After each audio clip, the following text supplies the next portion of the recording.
Yeah, Harpy Raiders. This is at Crossroads. We're gonna fly to Crossroads, turn some stuff in, go into Stone Town for the first time. That's exciting. Alright, boys, let's do it. See how high we can get today. Level 18. Yo! Why you wearing a dress? It was just the best option I had at the time, Kingston. This is the best piece of gear we've come across. With that said, though, I know we look pretty scuffed right now, but our gear is not, it's not bad. 2 strength, 2 agi RFC cloak. We got the 4 stem chest, which is not bad. We got 3 stem bracers, not bad. We're stacking stamina, right? It's hardcore.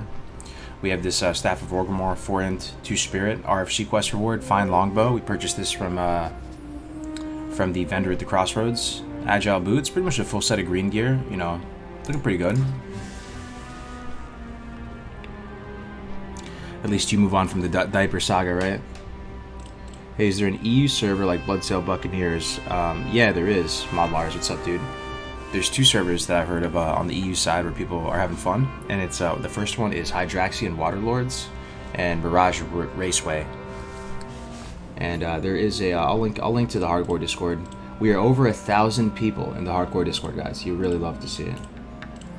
They really do.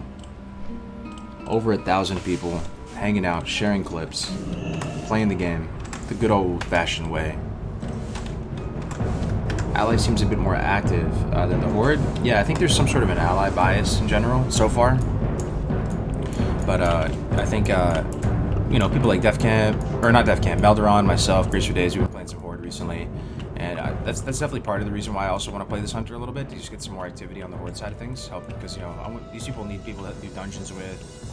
And we need people on both sides of things, right? So. Alright. Turn in some quests. Head to Stone Town. Guys. A level and a half away, pretty much, from getting Aspect of the Cheetah. That's going to be massive, right? There it is. Right, let's run to Stone Town. We can re-up on some ammo. Let's get our Flappy Bird out. How are we doing on meat? Yeah, we're pretty good on meat. We can get our potions going as well.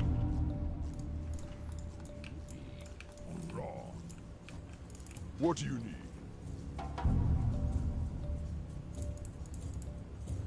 Alrighty. For the Horde.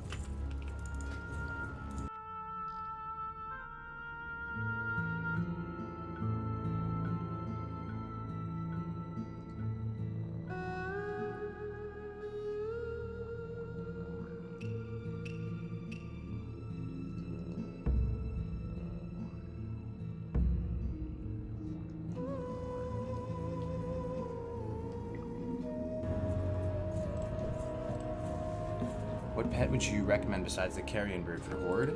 So honestly, based on my playstyle right now and the way I've been leveling, dude, the boar would be really sick.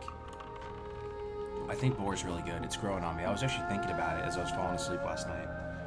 The boar, you just get the pet on target so fast, right? And we just shred through stuff if you're staying up to date with your weapon progression. That the boar feels pretty good. This Flappy Bird that I have, this carrion bird, is really the best pet in my opinion if you're going to go into any kind of hard content, sticky situation. Where did you catch your pet?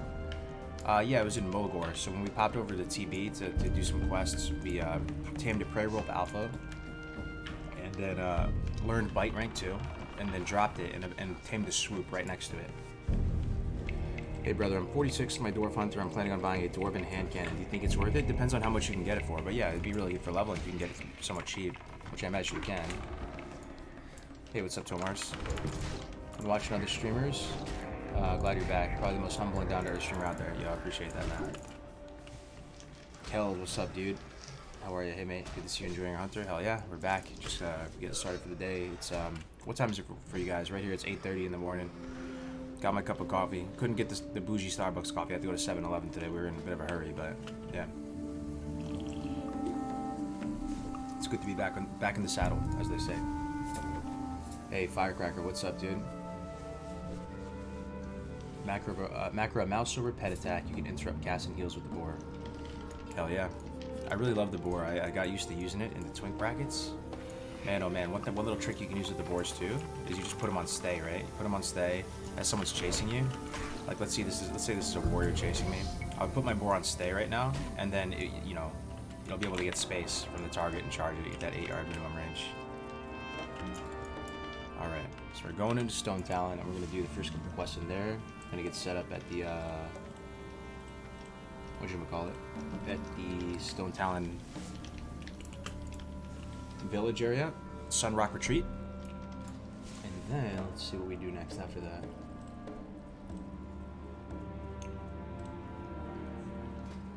Okay, we hearth back the ratchet, turn some stuff in. Pick up Weniki Bolt Bucket. Please tell me we picked that up. We did. Okay, so we might have to reverse the order of this a little bit because we were in ratchet.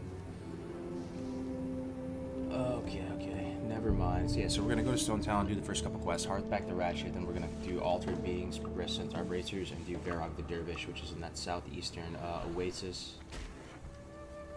Southwest of Ratchet, but yeah. Alright. Secret Skeleton with the Twitch Prime. Thank you very much, man. 2 months in a row. I appreciate that, dude. How's it going today, Mr. Skeleton? How's your day going? Lithuania, Netherlands? Man, oh man. Morning baller. What's up, Rick? What's up, Rickatang? Rickatang. Got the Steno emote, I see. No bougie coffee. Nope. I completely fucked my heels skiing yesterday and I can barely walk. Oh, damn, dude, that sucks. It's all good, man. Just kick back, relax, watch some Classic WoW today. Order some delivery, maybe. Get some Chinese food. Get some something like that. Not playing Rogue today. I think most people were interested in the Hunter. It kind of grew on some people, right? I'm enjoying the Hunter. I feel definitely.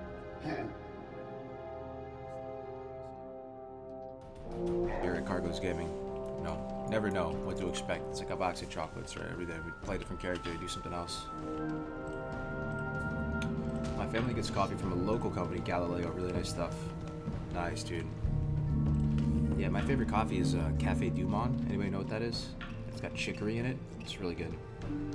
Harper, good to see you. My one Twitch moderator. What's up, man? It's been chill. Been thinking of rolling an alt and seeing this hardcore mode. I might pop over. What server you rolling on? This is all Bloodsail Buccaneers. This is the heart and soul of the hardcore movement right now. Tactics. Hardcore. Joining the guild. You'll love to see it.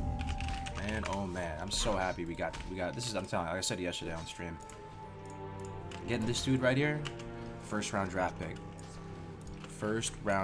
As far as starting a leveling community, man, oh man, we are lucky. We are too lucky. We got freaking Tactics Law. Dude, huge. Just hit level 10 on my Dwarf Hunter. Gonna stream tonight. So pumped. That's awesome, dude. Yeah, I'm so glad you're enjoying the hardcore mode, Firecracker. We're still very much in the early days of it, right? So I appreciate everybody giving it a shot. With that said, so we recruited the help of Brandung Media, absolutely legendary designer, illustrator, artist. He's made all the logos for some of the top classic people, myself included, and he's on the case. And he showed me the first.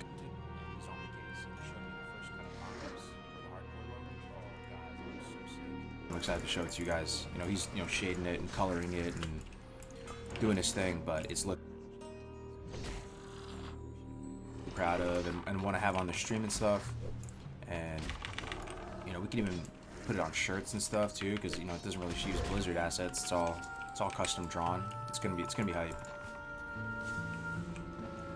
Oh, Meldrun got you in the CWL team. That's what's up, man. So you're on the homepage now. What's up with the Hunter's name? This isn't Iron anymore, man. This is a hardcore challenge. We've had to kind of rebrand because it was confusing for people that were interested in Iron Man and for the Iron Man community. So now this whole challenge is called the Hardcore Challenge, FOF. Yeah, not to step on any toes, exactly. Exactly. Man, I want to see that Dwarf Rogue.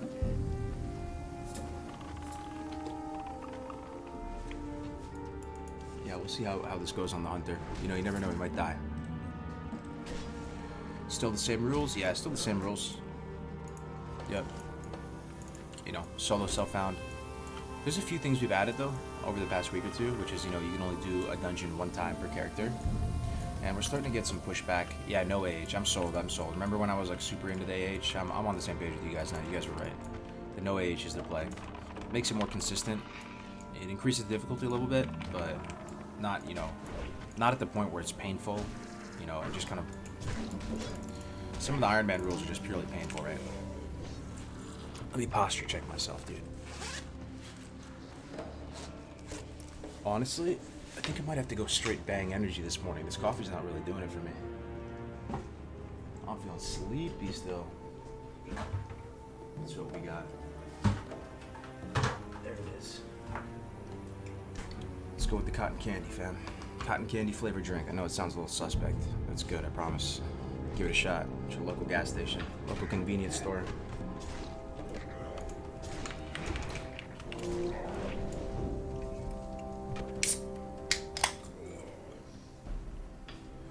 Do you believe Hunter's Quiver will also work on auto attacks on a rogue, or only works on casters 1 auto? So that was a private server thing. It doesn't actually work that way in Classic. Pretty much, the Quiver doesn't affect your attack speed, your melee attack speed or wand attack speed or anything like that.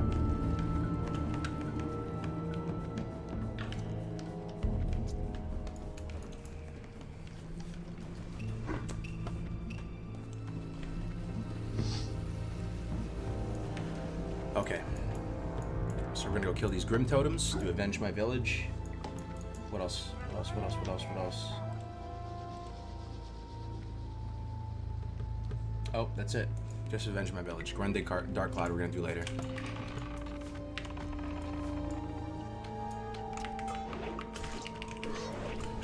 Also, for those of you just tuning in, for all intents and purposes, we are a survival hunter at this point. We have most of our points invested into the survival tree. And you're going to see us meleeing quite a bit.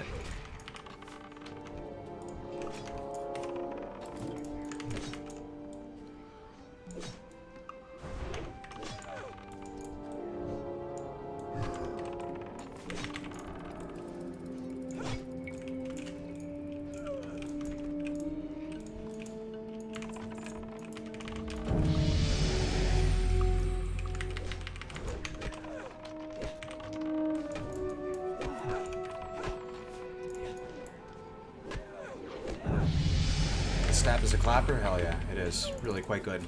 And I'll show you talents in a second here. It's pretty interesting. We have a 20% crit on Raptor Strike as well as Mongoose Bite.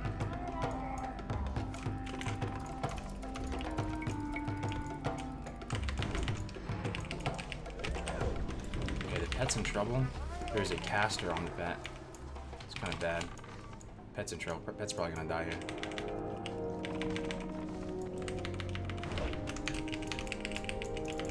Yeah, pet's dead. Pet's dead. Ooh! Oh, not dead.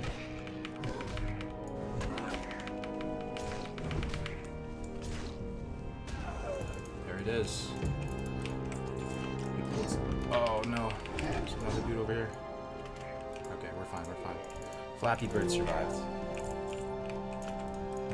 Ended up being quite a big pull right there. I think they were tucked away in this little teepee.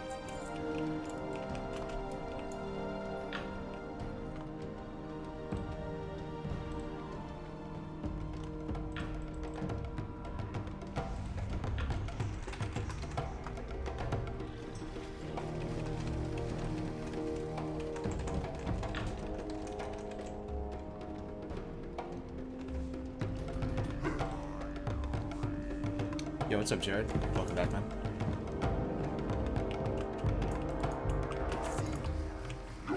Can you res your pet, or do you need to replace it if it dies? That's one of those things where I don't think you need to replace it if he dies. That to me, let me know what you guys think. It's crossing the line in the sand. It's like 2 RP almost. I mean, you can add that difficulty to yourself as a challenge, but you know, part of the hardcore challenge is capturing. You know, it kind of still needs to be classic, right?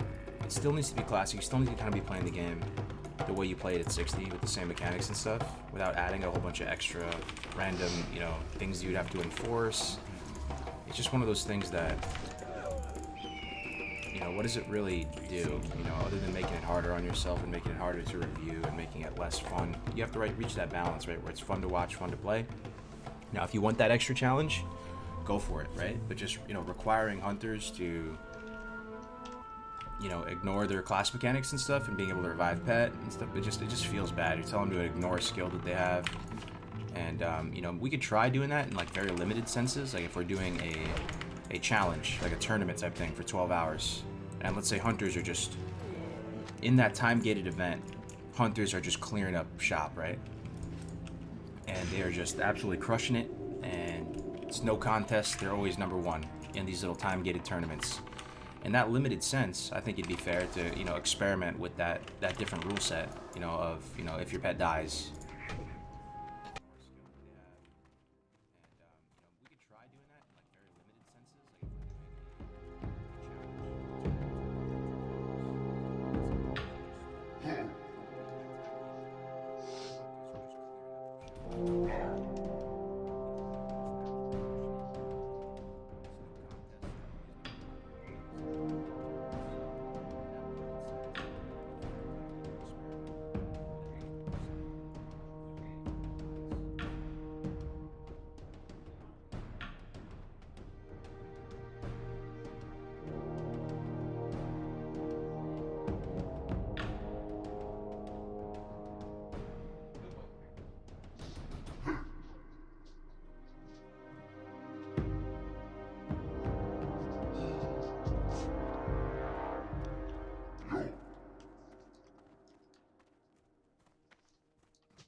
Alright, so we're looking to kill one more mercenary, and that's about it. So here's our last mercenary. This looks like a 4-pull, though. It's a little spicy.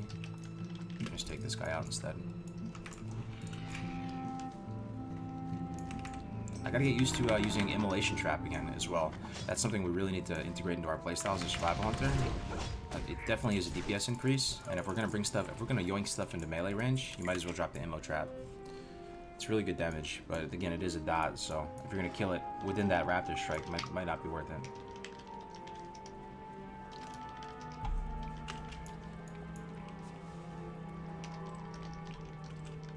Bro, Hunt is most solo interesting in late content, pug raiding, and PvP. Are you asking if a Hunter is interesting at late game? If that's what you're asking, yeah, absolutely. Definitely. I'd say that some people will tell you that Hunters fall off in PvE. They don't fall off to the point where you don't take them. And again, it's classic, right? You're not going to compare a Warrior's damage to a Hunter's damage. It's like comparing apples and oranges. It just wouldn't make sense. They're different. They provide different roles in the raid. And, you know, you can still take tremendous... right? And then on the PvP side of things, Hunters will really never fall off in vanilla. A lot of the big brains, like OG Haptics, people who have ranked to 14 successfully and have very vast knowledge of the PvP meta, will tell you that Hunter is the strongest PvP class, open world PvP class. You really think you'll hit 30? I think so, yeah. Hunter's my jam, dude.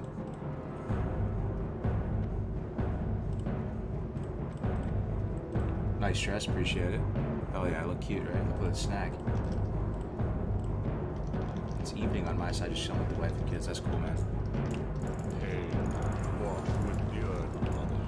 Alright, we did this, and now we're supposed to hearth to... Oh, wait. Pick up Grundig Darkcloud. Go up the mountain path. Vendor, pick up Blood Feeders. Gotcha. So this is the mountain path up here that this guy... We're using the classic WoW.Live leveling guide. You'll see it plugged throughout the stream. This little bot. It's gonna,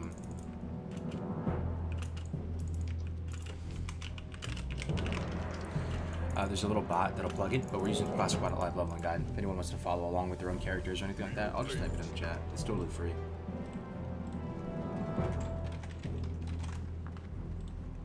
There it is.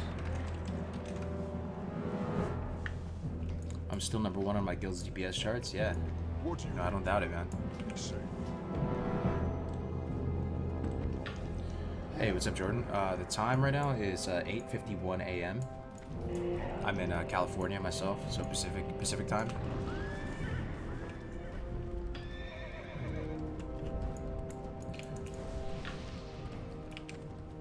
Kind of want to cook on this. We don't have the materials. Hate to see it. What does your talents look like? Oh yeah, I was gonna go over that. Let me show you. So the talents I'm rocking right now is I have, I started off with 1 point into Imp Aspect of the Hawk. So pretty much 1 point is what we started with, and that just puts this rapid shots, rapid fire mechanic on the table, even just with 1 point, and it'll still proc. You know, you'll still feel like it's there with you. And then we went into survival. So once we were in survival, we went 3 out of 3 monster slaying because we're killing lots of beasts in the barrens. It gives us 3% damage on beasts. We went a couple points into humanoid slaying, unlocking savage strikes. This is really what we were after here in the survival tree.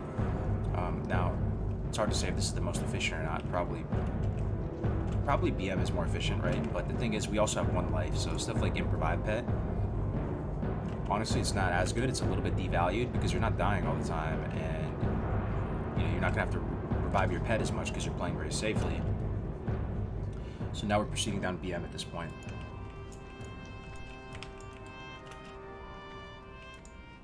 Okay, so here's where we need to go. Malacca Jinn. Some people might not even know this place exists, but this is another little encampment here in Stone Talon. Little troll outpost. Talk to me.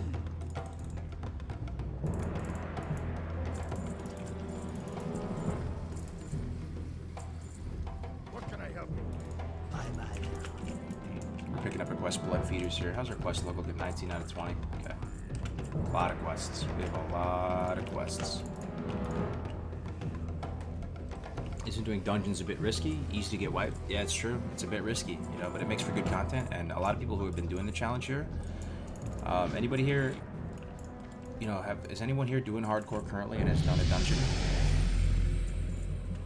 Maybe a few of you guys, but... Good morning and good luck. Oh, Vincent, thanks, man. Always stopping in the chat in the morning before work. Dropping a 5 in the chat, man. I appreciate it, Vincent. Have a good day at work today, man. Yeah, if you guys, you know, have done hardcore at all or been messing with it, I've been getting feedback saying that doing dungeons, hardcore dungeons, is some of the most fun people have ever had in the game because it's so spicy, right? You only have 1 life, and people really enjoy it. So it is risky, but there's also extremely high reward if you do it because you don't have access to the auction house, right? And you're totally solo, so you can't even obtain a lot of the quest rewards that you might want. You know, that will help you with your weapon progression. So the dungeons are just kind of more powerful, right? I'm about to catch some Z's. Oh, Crix, yo, take care, man. Yeah, that's right. You work the night shift, right? Yeah, man. Talk to you later, bro. Good luck in the raid today. I'm gonna tune into your raid later, Crix. It's good to see you in here as always. This is Bloodsail Buccaneer spinning. Namtar, good to see you, man. No more diaper. Yeah, you know, we have something way better, dude. We have a dress. I'm looking like a snack right now. Look at me. I look cute. Cute as fuck. Alright.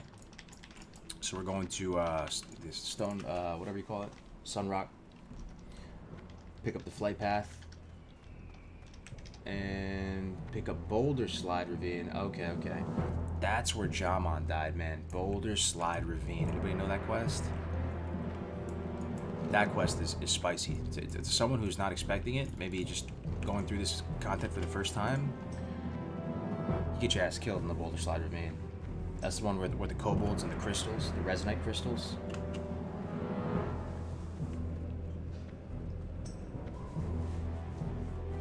Hey, what's up, Firecracker?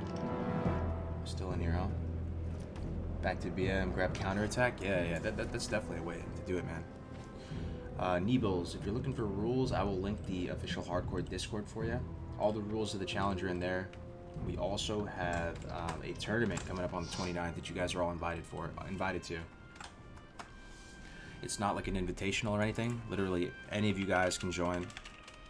And it's gonna be a good time. It's basically to TLDR it. The tournament on the 29th is going to be this challenge, but there's going to be a time limit. So hardcore rules, but with a time limit.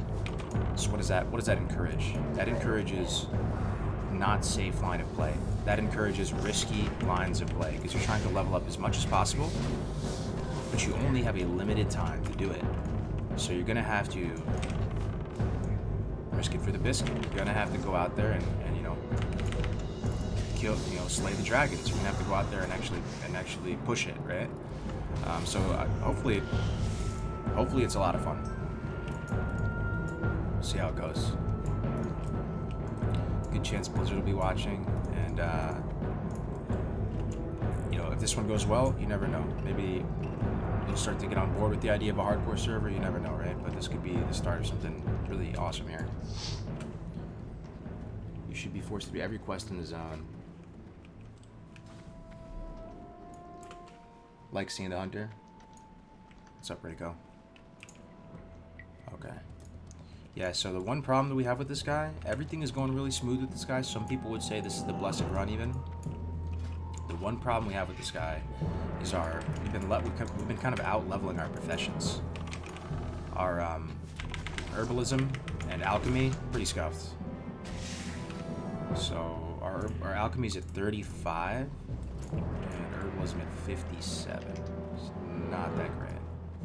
And we're starting to move into the zones like Stone Talon, where you need the higher levels of herbalism and stuff. So anytime we're in the Barrens, we gotta really try to pick some flowers, man.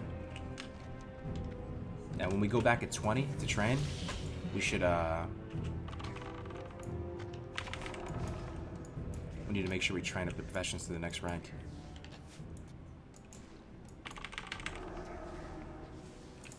Can a character that is dead? No. You have to stay alive. You know, we talked about that on stream before tactics. It's a really good question. I'm glad like your mind, you know, just jumps to the good questions. So, yeah. So tactics, big brain in the chat again. You should check him out. He just raised a good point. Let's say that you're playing on the 29th and you're just miles ahead of everybody. Miles ahead. 3-4 levels ahead. Chilling, right? But then you die because you keep bumping. Do you win? So we talked about this on stream before, and we had some people go back and forth, but most people were on the same page, saying that if you die, you're dead. You can't win. You know, it kind of fits the RP of it, right? Yeah, we're gonna go back and do arachnophobia for sure. I'm just following this guide right now to the T. But if you die, you know, it's over. You know, so that's part of it. You know, if you have a good lead, you kind of just sit on your rank and you kind of chill a little bit and play safer. So lots of moving pieces to monitor, and I think that's probably going to make it more exciting. What do you guys think? So in hardcore mode, are you allowed to sell your mats on the AH? No AH whatsoever. Basically, when you're out in the open world, it's totally solo. Solo self-found. You can use anything you can get your hands on, but you cannot use the AH, and you cannot trade. And the only time you can group, and we're still struggling to find a way to make this work and still be like kind of clean and an elegant fit. The only time you can group with people is to do a dungeon, and you can only do the dungeon one time. Now that rule is there for a couple of reasons. The first reason is we want to prevent the dungeon cleave meta, right? So we want to prevent melee cleave and spell cleave, people just living in dungeons. That was problematic. We want to encourage people to get out into the open world, and we want to encourage this as being a solo challenge, the ultimate solo PvE leveling challenge, right? So if you can do as many dungeons as to your heart's content, you could just live in the dungeons, play safe, and cleave your way up. We want to avoid that. Secondly,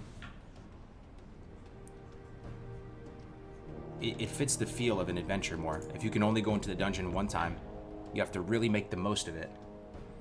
Make the most of your time in the dungeon. You can only kill Edwin Van Cleef one time. You only get one shot at Cruel Barb. It makes the drops in there more impactful. It makes you weaker as a result, so when you go back out into the open world, you're not going to be as geared. And you've seen me do a couple dungeons now. We've done RFC and Deadlands. You come away with a good bit. You know, you kind of scavenge whatever you can. You suck the instance dry, and you just try to get whatever you can. Little cloth bracer here, you know, this and that. You want to clear all the trash because you only have one shot in the dungeon. All right. And then the other aspect of that rule of doing the dungeons one time is that it's when someone has to go sit there and manually, you know, watch through that VOD. If someone does in some small chance they get to level 60 and they want to apply for hardcore verified status, which is a whole other beast, you know, they're going to submit those VODs out to the community, and everybody's going to take a look at them and go through them. And logistically, it's much easier to like enforce and, you know, verify if they're only in the dungeon one time, and they don't have to see, oh, are they in there one dungeon every 5 hours or setting some sort of arbitrary thing on it. It's just one dungeon one time.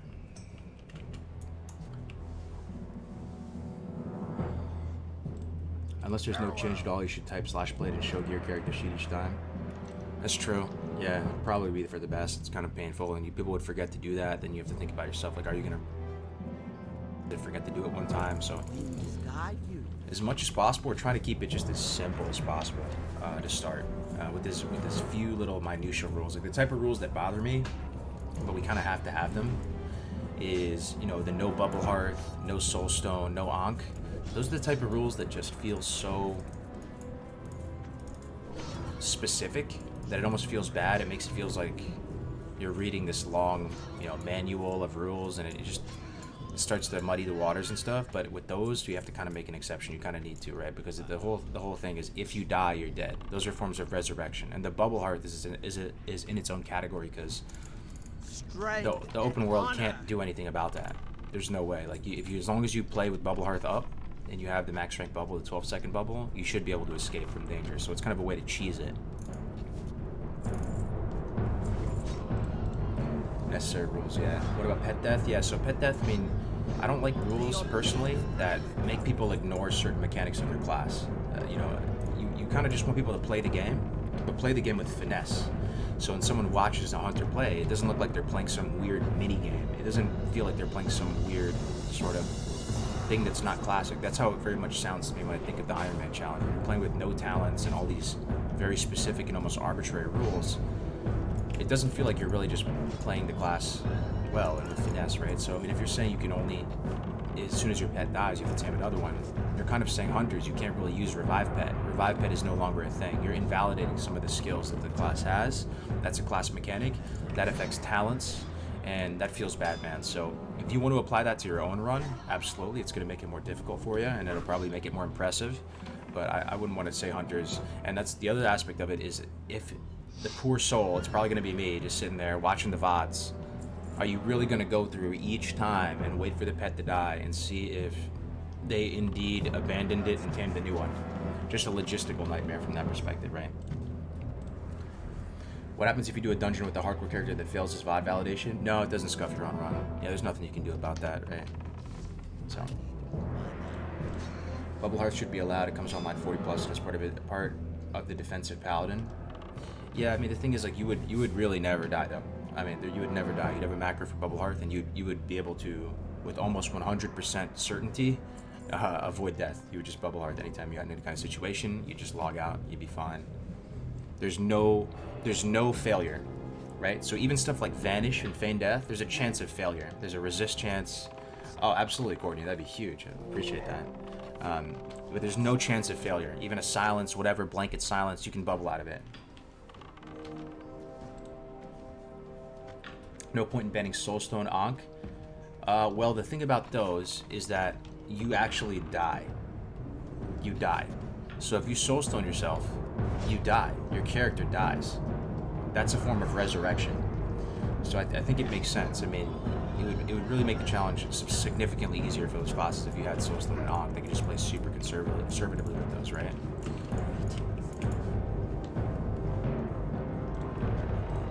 Yeah. Yeah, you don't get 12-second bubble till the 40s, but still, I mean, the game is really at the halfway point once you get to, what, 42, 43? So you're getting that whole package online around halfway through the experience. So for the latter half, and arguably the most dangerous half, you're going to have this sort of just invincibility, right? Give me 1 second, guys. I'm going to grab a bottle of water. I feel a little dehydrated.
Yo, what's up, guys?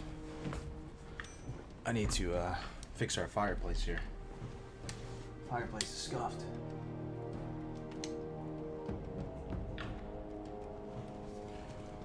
Hey, good evening, brother. Samuel, how's it going, man?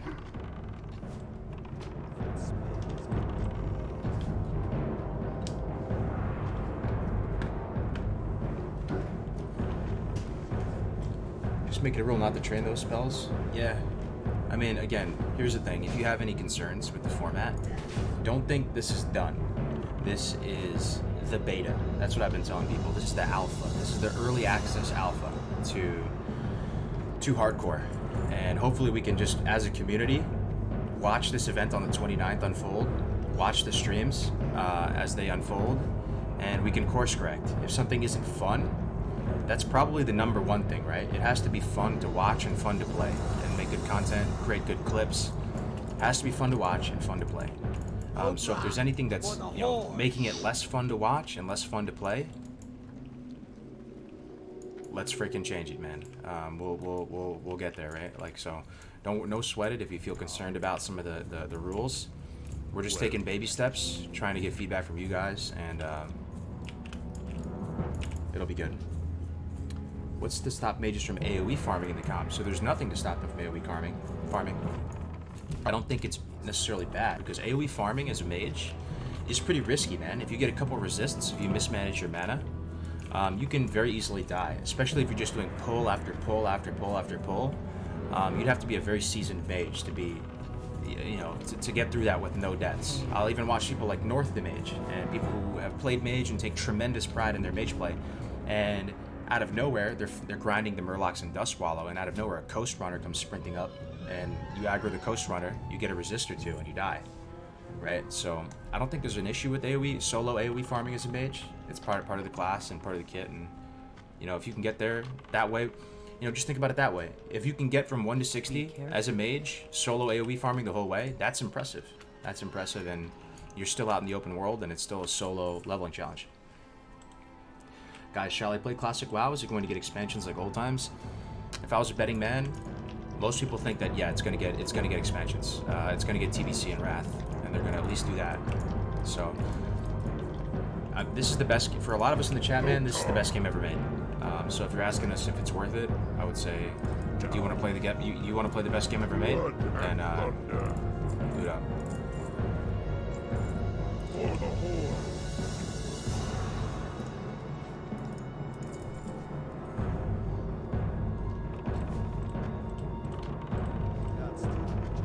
Some would say a hunter is easy to level. They're easy to execute in a sense. Yeah, I hear you there, but I don't think. I mean, I will ask the same question that I asked in the chat again today. Quick posture check. Who's alive in chat right now? Type something in chat if you are a conscious, sentient human being sitting at a computer somewhere, and you're willing to spare a few seconds of your cognition to answer a question. I'll play BC because of arenas. There they are. There they are. Arcane Mage. First there we are. Okay, great. Alright. If you had to save your family from a burning building or something, or if you had to play for $1 million at BlizzCon, and you actually really truly had one life in this game, there's really nothing, there's nothing at stake. So yeah, we're playing, you know, yeah, we're playing the game, but I don't really deeply, truly care about this character that much. If this guy dies, I'm not losing any sleep over it. Imagine if you were to lose sleep over it. Imagine if you had $1 million on the line and you had to choose one class to play that you thought had the highest probability for success to get to 60. If it was one life, which class would you play? One life. Truly had one life. No redos. Like, it's basically your IRL life.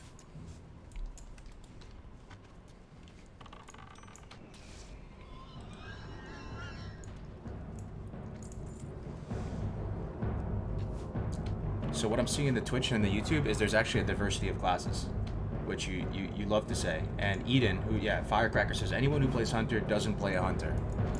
I'm sort of on that same page. I think Hunter is not my choice. I'm choosing a class with self-healing. First and foremost, I am choosing a class with self-healing, and the class that I would personally choose, and I've thought about this because I've answered a couple times, personally, the class I would choose would be Paladin. Now, you're not setting any speed leveling records on a paladin, but if you were to spec correctly, and if you were to itemize correctly, and if you were to play super carefully, and I'm not factoring in Bubble Heart, I'm factoring in, you know, just some kind of Ret Holy build with spiritual focus. Very hard to kill a paladin. I mean, you have Bubble, not to say you have to Bubble Heart, but you can use Bubble as an invulnerability to, you know, Bubble and Swiftness Pot. You can Freedom, Swiftness Pot. You can heal yourself with 0 pushback resistance against 10, 20, 30 mobs, doesn't matter what it is. You can just get that free cast heal off on yourself. You know, you're not gonna break any speed leveling records, right? But it would be slow and steady, wins the race, and I would choose Paladin personally. Hunter, you don't have self-healing, and if you know, die in a bad spot with some elites around you and you feign death near some elites, the feign death can be resisted, first of all, then you're toast. Or secondly, you know, that feign death is, if you feign death in an area that's still dangerous and you pop back up out of that feign death and there's still a couple mobs around you, like maybe you're really deep in a cave, you can still die. Like there's ways to scuff it on a hunter. Yeah, lay on hands as well. Yeah. So people come in and they think hunter is just the most broken class ever in hardcore, but that's the really interesting meta that we create. That's the interesting meta that we create with the hardcore. The whole game gets turned on its head, right? So fast is not always best. You guys get that? I'm just, you pop back up out of that feign death, and there's still a couple mobs around you, like maybe you're really deep in a cave. You don't necessarily have to pick the fastest class to 60. You pick the safest class to 60. You itemize and put talent points into a spec that's going to be the safest. Because imagine if I never died on Iron Lad. Imagine if I never died on Iron Grunt. Imagine if I never died on all my characters. I'd probably be like level 50 right now or something, right? And I'd be somewhat close. I'd just be going slow and steady, playing super safe. Why not Locke though? Locke doesn't really have self-healing, and you're pretty flimsy as a Locke. Even with Soul Link, you know, you don't have self-healing. Like that's self-healing is disgusting. You have way more gas in the tank. You have way more gas in the tank if you play if you have self-healing. Pushback resistance. Priests have 70% pushback resistance with healing focus. Paladins have 100% pushback resistance with spiritual focus. Druids have 70% pushback resistance. Pretty much all the healers have pushback resistance, at least 70% plus, right? I mean, shamans have that too, I believe, in the resto tree. Slow is smooth, smooth is fast.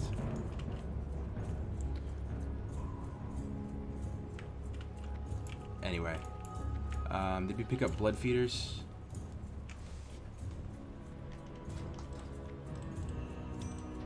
No, Boulder Slide Ravine is what we gotta pick up. Okay, yeah, that's around the corner.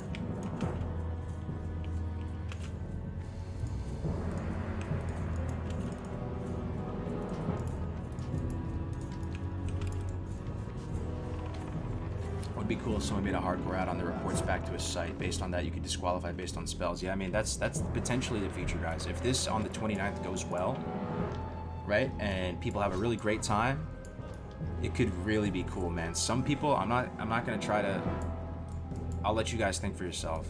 But some people feel, Melderon said it, and that's pretty much what I'm talking about right now. He said that this is the best thing that happened to Classic WoW. Now, that may be a little dramatic, but at the same time, I see what he means by it in the sense that this could be the first movement that has us treat the world like our oyster, like a sandbox, and we can basically do whatever we want. You know, challenges, you know, scavenger hunts, whatever you want to do with the world. You know, this would be the first concerted effort to kind of do a player initiative, right, and a player artificial format type thing that we can do.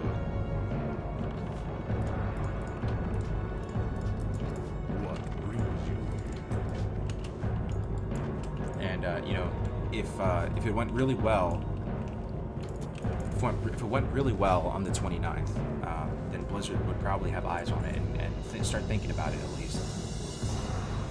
How would Ellie be? I think Shaman's pretty much all the classes with self-healing are the safest, and I probably have the best shot of actually getting 60.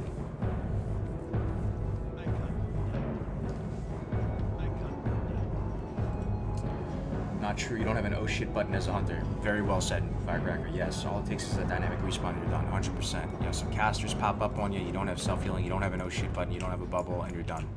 Whereas a paladin, you'd probably be able to out-sustain that. You see the respawns around you, and you think to yourself, I can just outgas these casters. They're going to run out of mana before I run out of mana. I'm going to be able to sit here and just heal myself. Like, you have a lot of lines. Feign Death and Runaway. Feign Death can be resisted. You know, Feign Death... You can Feign Death in a spot that's still unsafe, then you pop back up and you're still unsafe, and you have 30 seconds before you can Feign Death again. If you think it's easy to get 60 on a Hunter even, just go do it, man. Go do it, link VOD. What happened with the guy Navik? I haven't seen him stream since beta. I've been talking to him. He's a good friend of mine, Navik, and I played a lot with him prior to the game. We were in the same guild in Invictus, and he's going through a phase of burnout, or did, but I talked with him recently, and he is the leveling big brain, more so than anyone else I know, and he is excited about the prospect of hardcore, and he basically said, okay, I'm gonna resub for this and give this a shot. And so that's kind of where it stands right now. I believe that he's going to try to give hardcore a shot, stream again. You know, we'll see what happens, but that dude in my mind is Classic WoW. He's like the physical manifestation of Classic WoW. Like he is this game, and I mean that in the best way. Like he's a legend to me.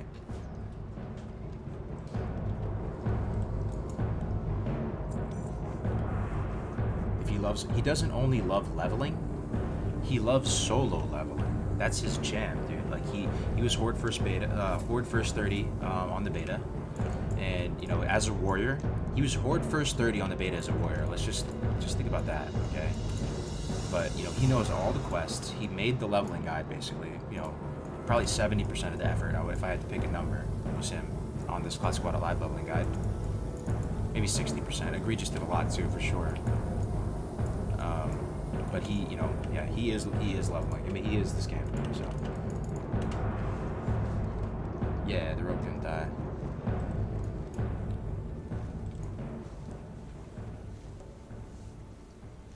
Yeah, for sure. Hunter's definitely a solid choice. But you see what I'm saying? Like the hardcore, you know, you disable a few things, you know, like one life and stuff like that, and it's exciting to me that fast isn't always best. I'm talking about my man Navikop. He's a good friend of mine. He was in a guild. He was one of the co-GMs in my guild Invictus. I used to chill with him a lot prior to the game coming out. We were doing beta duo leveling speed runs and just a lot of theory crafting and chilling.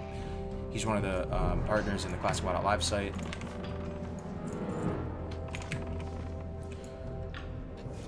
But yeah, I hope that connects with some of you, right? This is a format where fast isn't always the best, and I think that's really exciting because that's part of, you know, always doing the most efficient thing in terms of XP per hour or gold per hour.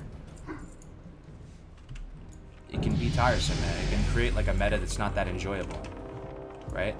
So the meta where fast is not always best is a more enjoyable meta, most likely, because you're kind of chilling. You're actually appreciating the game. You're taking your time. And you're still doing something that is seen as a very hard challenge, right? I don't care who you are, if you're the sweatiest, you know, power gamer in the sweatiest guild.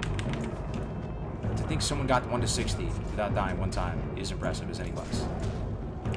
It's a long, arduous road.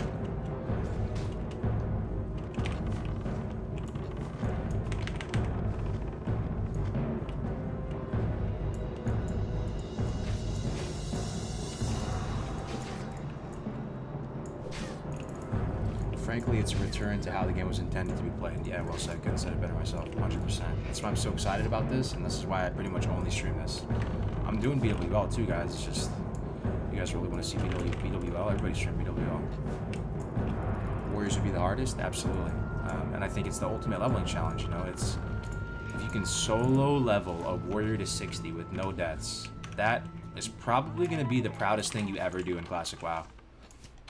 The only thing I think would be like more impressive than that IMO is you know, getting rank 14 or something. Rank 14 is probably just the ultimate challenge, right? But you know, if you're to solo level a warrior to 60, no deaths, that is pretty insane. Yeah, I heard Firecracker. That's pretty dope, man. That's sick. So pretty much week one BWL clear in our raid group. I wasn't there yesterday, but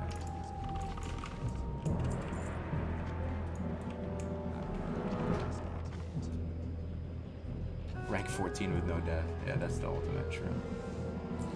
Yeah, you would be a legend. So that's why guys, I will shield the Discord again in here if you guys want to give it a shot. We are in the early days of like a brand new type of sub community within the classic WoW space, you know, and playing the game kind of like how it was originally intended to be played. You're kind of redeveloping that relationship with the open world, you know, because this world right now is beautifully crafted, but it's not really made to withstand 5 multi-boxed mages all arcane explosioning at the same time. It's just not balanced for that, you know, but it is beautifully tuned to withstand a solo adventurer, right? We can all kind of agree there. So if you want to, you know, be part of this new community, we already have over 1,000 people in the Discord, and we just made this thing, you know, last week or something.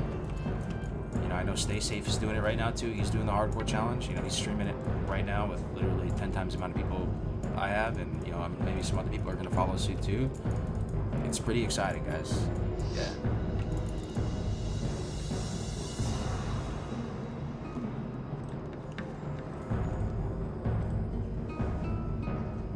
How is no deaths how it's supposed to be played?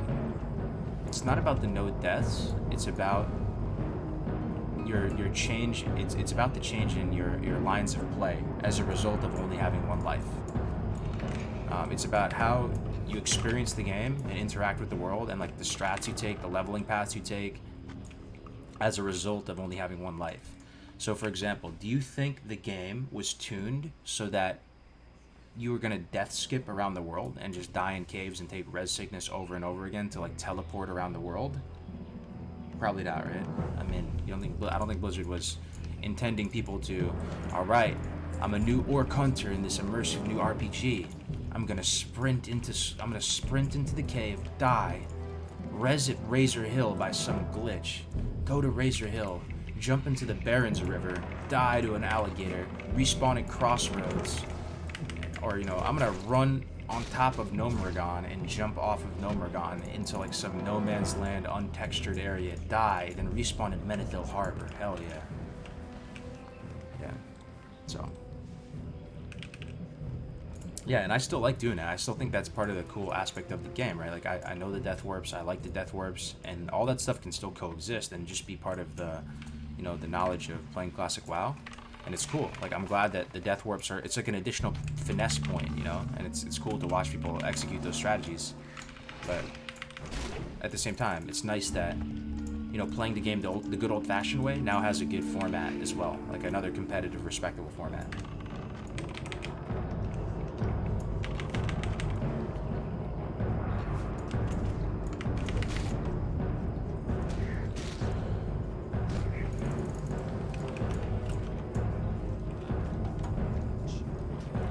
Hardcore so enjoyable is that it fully captures the raw vanilla experience we all had in 2004. Yeah, that's a good way of putting it. And another reason why it's so good is that it makes some really good clips, right? Like we're in this world right now where streaming and YouTube is so big, right? And watching someone die and lose their character forever, I actually like watching the death clips. I think a lot of you guys are probably, you know, secretly waiting for this hunter to die. So, you know. And also the highlights that are as a result, you know, someone surviving a close call in a cave or something like that. He creates some pretty good content.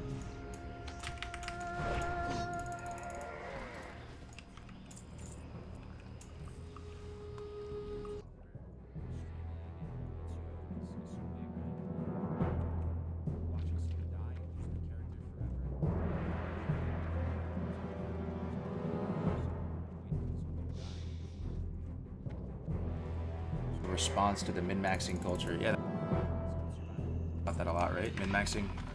This is still competitive and cool, but it's not min-max, right? Or maybe it's min-max. I don't know. Who's to say what is min-max or not? Either way, this is fun as fuck. You guys should give it a shot. I'm telling you, you're gonna really enjoy it. Most likely. It can be frustrating though. When you die, it can be really frustrating, but it's good. It's a good frustration. It's a hurt so good kind of pain. And, you know, it's a blessing in disguise when you die, because then you get to go back and relive the stagnant oasis again. You get to go through the early zones again. There's a real reason to do so. You know, if you don't have this format, you would pretty much just funnel your alts, all the gear in the world, Give them runecloth bags, traveler's backpacks, enchant this gear, run them through dungeons. And most people can't resist that temptation. If you have your main on a server, you're just gonna hook your alt up, right?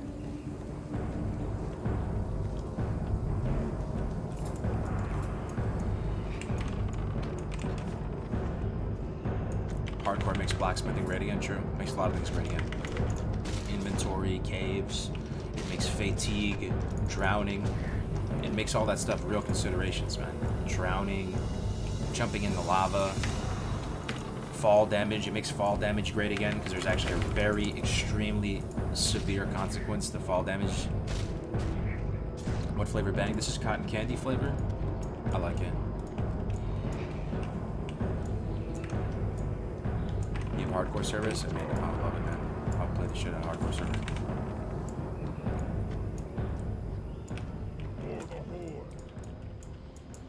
Okay, so right at the moment we are basically progressing centaur bracers while also killing these tortoises to get the snapjaw shells.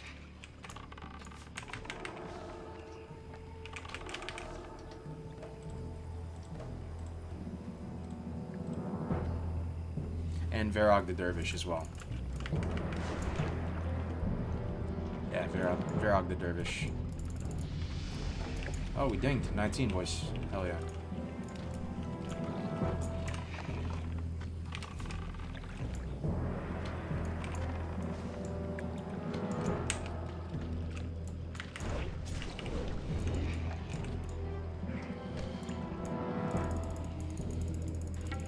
Oh yeah, someone brought that up before, the Lincoln quest, right? Yeah, you're probably just not able to complete the Lincoln quest. But the good news is, you know, you can just complete the Lincoln quest at 60, right? Because if you get 60, you know, you're free. That's another thing. I don't know if you guys know that about the hardcore challenge, but if you do get 60, you earn freedom from the hardcore penalty. You have achieved what 99% of other hardcore players have not achieved, and now you have the most badass thing ever. You basically have a title in vanilla. You have HC at the end of your name. And if people, you know, say, oh, did you really only die one time? Did you really never die? You have the VODs to show for it, right? It's like the ultimate thing.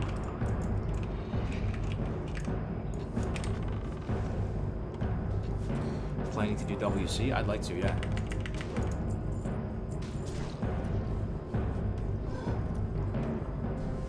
What do you think about someone developing an add-on that verifies the legitimacy of a hardcore character? Oh man, I mean it'd be huge, right? But the thing is, I feel like you could just uninstall the add-on or something, right? I'm not sure. There'd have to be some. I don't know. I hope that happens. That would be sick. But I would feel like there would be a loophole or a way to like not use it. Yo, Super Dave, good to see you back in here, man. How you doing? Loretta, Super Dave, the best people.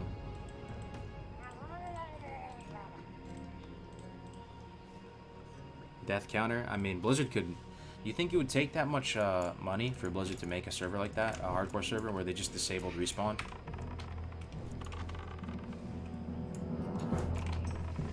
I feel like that would be the type of thing that they could do in like a weekend. But that could be very, very naive to think that. You know, like you would kind of just make it so you couldn't res. That'd basically be it. You can't res. They could make it a little bit more. Remove spirit healer. That's what I'm saying. Like you just do a little NPC delete action, even if you were just a ghost walking around. Like, you would still achieve the same thing.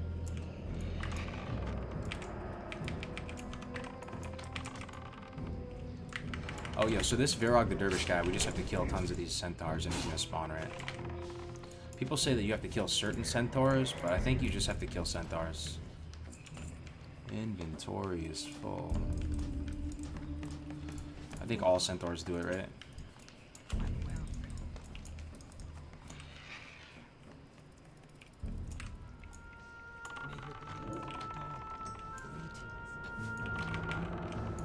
Just centaurs, right? Okay, sweet. Yeah. People say you gotta kill this centaur, that centaur.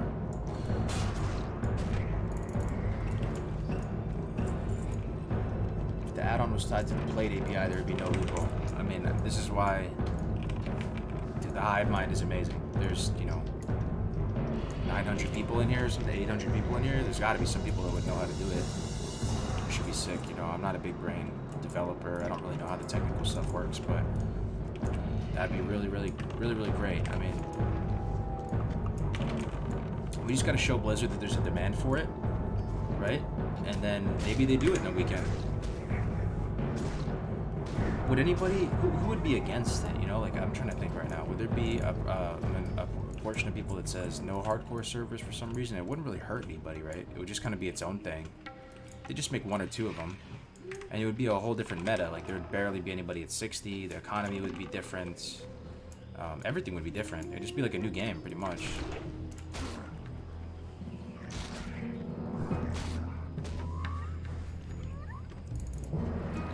The no changes communities, but is that really a change though? At the same time, because you're not really messing with the balance or anything. You're just disabling. You're just disabling. You're just disabling respawn. That'd be the only thing you change, right? It almost is like a no changes kind of thing. It'd be a way to create a new experience in a very no changes kind of way. Oh, there he is, Brandung Media, the man, the myth, working on our baby's logo right now, dude. Hell yeah. There he is. I think to make such an add-on work, you need a website where you register a character and the add-on constantly communicates with it. There you go. See, that's the big brain answer right there. That would be huge. Be huge. Sign me up. Sign me up, man. Uh-oh, Centaur on us. This could be kind of bad. We're gonna put Growl on. Okay, let's be a little careful here. We're fine though. What up? Keep it real.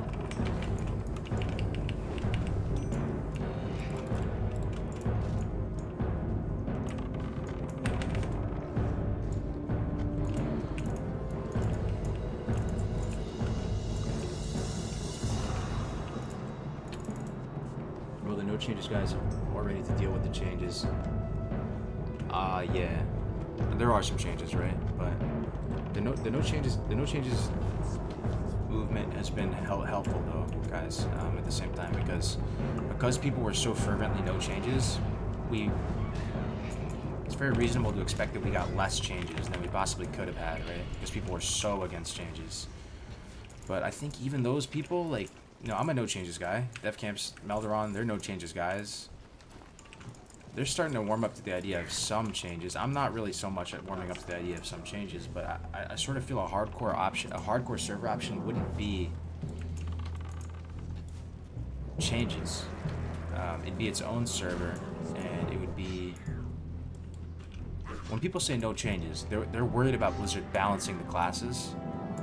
Or trying to rebalance the classes. They're worried about Blizzard adding new content that's not gonna fit the theme of vanilla or whatever. They're worried about microtransactions and like skins and pets and stuff like that. What else are they worried about? They're worried about quality of life stuff from BFA. I don't think the no changes guys are gonna be super triggered by one life. So big damage. So you see that survival hunter damage right there, baby. That.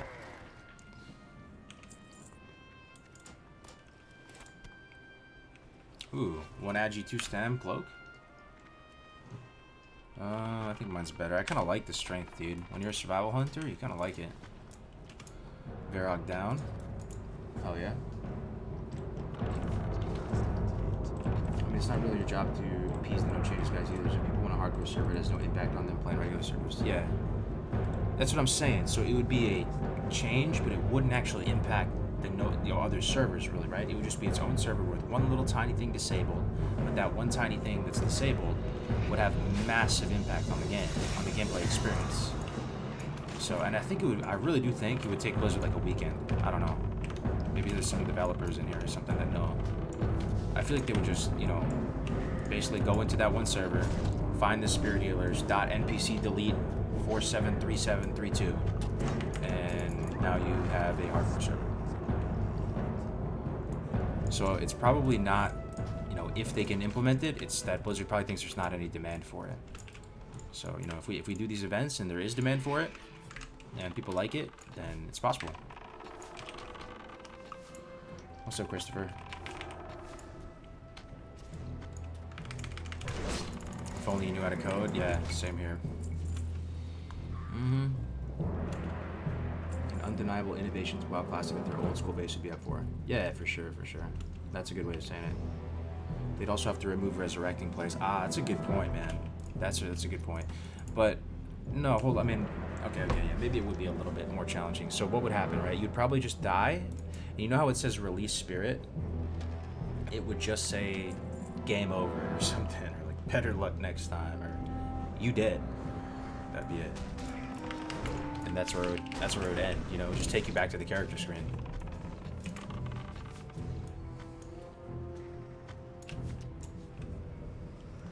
Weekend to implement, but it would take a month or so to find all the dependents in the code. What did they say in Diablo? Anybody ever play Diablo hardcore? Because the thing we have to realize, guys, is this is already in Diablo. They already did this shit before, and I think hardcore in Diablo is a hit, right? People love it in Diablo. That's my favorite thing about Diablo. Because this isn't a name we came up with. This is Diablo's thing.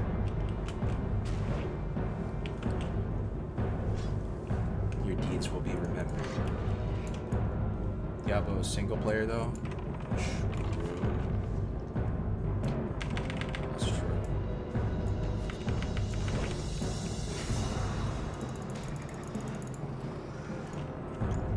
I feel like you just disabled the release spirit accept. Yeah, there you go. D3 has like 100 people playing it. I mean, that's the thing. We just have to see. On the 29th, we will see, right? We will see if people actually want to watch this and want to play it. So far, though, it's looking pretty good, guys. Like the Discord has over 1,000 already. You know, some of the bigger streamers are getting involved now, starting to. It seems like maybe as a result of some of the min-max and the meta being what it is, people are down for this type of thing. We will have to see. I do believe Blizzard will be watching on the 29th, and we'll see kind of like how it plays out. Oh, the 29th? There's a tournament, man. I'll be looking for it. If you want to check it out, it's a tournament everybody's invited to. You know, all my private server boys, like, they know how juicy fresh is. People love the idea of fresh. You know, it's a meme. You spam it in all caps. Some spaces in between. People love fresh. And now you can create your own fresh, artificial fresh. And it's going to be casted. And I'm going to be like talking about it, going to everyone's POV. Everybody's going to be streaming it. And we're going to hopefully get some big brain levelers in there. And going to give out some prizes. And it's just pretty much going to be the best thing ever. I don't know. Hardcore is popping in RuneScape, old school RuneScape. Is it called hardcore in that too?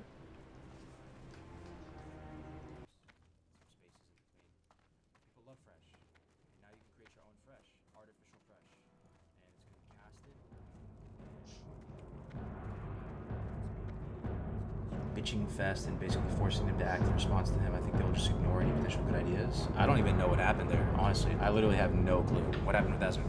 No idea. Time is money, friend. Yeah, I really don't know. I'm not really in the cool kids club. I've leveled the warrior and I've learned it thoroughly. I think it's hardcore time. That's what's up, man. The ultimate leveling challenge, right? We're making leveling great again, making bags great again, inventory, caves, fatigue. We're making the low-level enemies and rare spawns great again. You know, when I've been watching a lot of hardcore streams, one thing that delights me, guys, is that a good amount of the time when someone dies in hardcore mode, they die. They have there's that one guy right by Samaflange, and he's a goblin up in that little oil refinery, and I was watching Grace for Days fight him, right? That guy drops multiple explosive sheeps and a mechanical yeti, or little harvest golem thing, and it's sick that those guys will end your character. Those little guys that are named, yeah.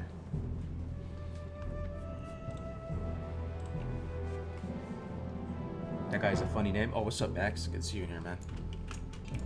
Big Ripper. Oh, you're fighting him now? Yeah. So Grace for Days died to him. It was crazy. He was fighting him, and I mean, that's what I'm saying. The clips that this makes, like, even if you don't even care about playing this, guys, you should join the Discord just to look at the clips, because the clips are hilarious, man. Watching Def Camp die on his little gnome mage. you know, and then everybody just spams Fs in the chat. Like, there's a whole culture here. Like, it's kind of, people say, you know, WoW Classic isn't made for streaming, right? You guys ever heard that before? WoW Classic, not a game you can stream, not a fun game to stream, not fun to watch. But if it was on a PvE server, like RP server, and RP is more of an element that's more fun and accessible for everybody to watch, and you know, if you only have one life, you're kind of making all these premeditated decisions, getting the chat's input, going back and forth. Fast isn't always best. All these things I'm talking about, it kind of comes together, and it actually makes it more fun. Still not the greatest thing ever, but it's more fun than just watching AV spam, that's for sure. All right, I think we're good here. Let's see what we do next. All right, go to the crossroads. Hand in altered beings. All right. Crossroads. Gnome deaths? Yeah. You said before that hunters and vanilla are the best in open world PvP. All the guides in Google I've read said that rogues are better. Really? Rogues are better. I mean, I guess I could see it thinking about it. Which guides? Link the guides, man. So the good thing about rogues is that you can pick and choose your fights. So you can catch people with their pants down. You can catch people with their coolies down, with low health. And you can oftentimes slip away back into the shadows if you're going up against someone who's unprepared.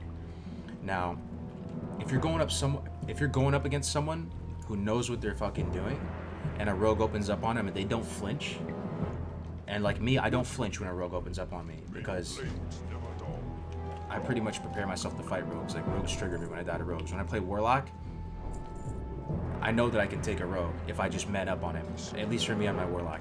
I know that no matter what spec I am, as a Warlock, my best shot is just man fighting that rogue. I'm not running away from that rogue, so I just man the fuck up. I death coil, I drain life right in his face. I drain tank him right in his face, and I just blow Hellstone, whatever. And I know that I can outvalue that rogue most of the time. And if you're a rogue going up against someone who's high speed and does not flinch when you open up on him, and you have some consumables, and you have some, you know, gadgets and gizmos to reset the fight, you will fuck a rogue up. And I've been enjoying rogue, but you know, now I'm just thinking back to my Skyrim days.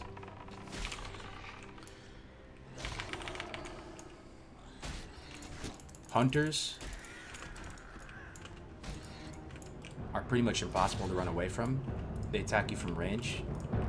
They can basically reset fights pretty easily, you know, with just scatter into feint into trap, or just running away with cheetah, or you know, they have some other options. Most of the guides I've come across, like the one by OG Haptics, is pretty much the most popular PvP guide, I'd say. Right, the OG Haptics, I'm sure some of you guys have watched that one. And he says in that one, verbatim, that in his mind, hunters are the best open world PvP class in the game.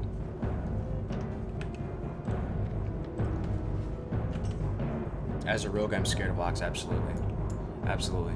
And I've talked with some big brain, rank 14 rogues, people like Serana, and I've done all these PvP panels, and what they will say to you, if you're a warlock, if you're a rogue, they actually say that most of your matchups are unfavored as a rogue, right? Most of your matchups are unfavored, not by some, you know, overwhelming margin, but if you're up against a class that really knows their shit and is like down to PvP and is ready for you, and you're gonna like duel or something, and rogue is cooldown dependent and they're unfavored in a lot of these matchups. But the main strength of rogue is being able to pick and choose your fights out in the open world. You can catch people with coolies down. You can catch people with half health. You can just create massive tempo because you have so many cooldowns. And if you can just front load and tempo out all your cooldowns, you can do some nutty shit, right?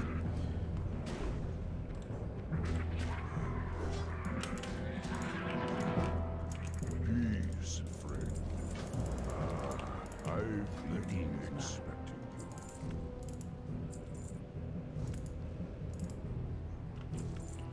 Okay. Sell some of this stuff. We still have our faintly glowing skull. That's pretty cool, right? Yeah, we get cheetah next level. That's gonna be dope. For sure.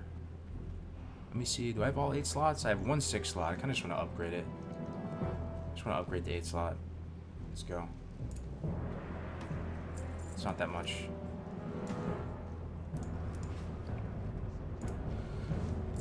Okay. Stay away from them.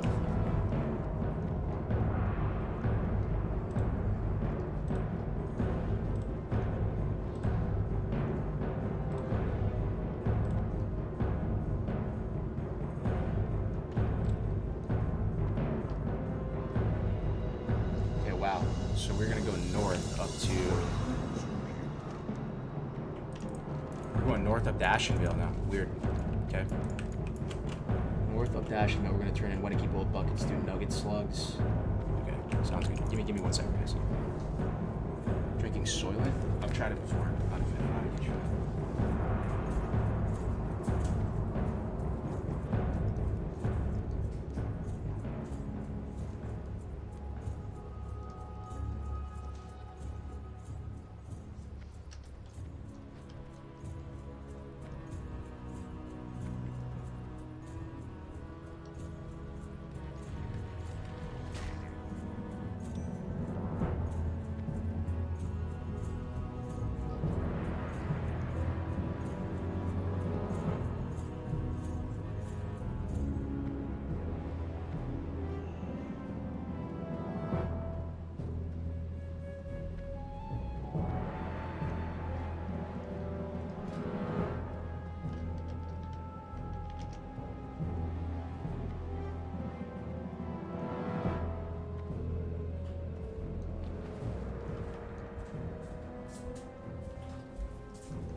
Okay, sorry. I'm back. Let's go to Ashenvale, boys.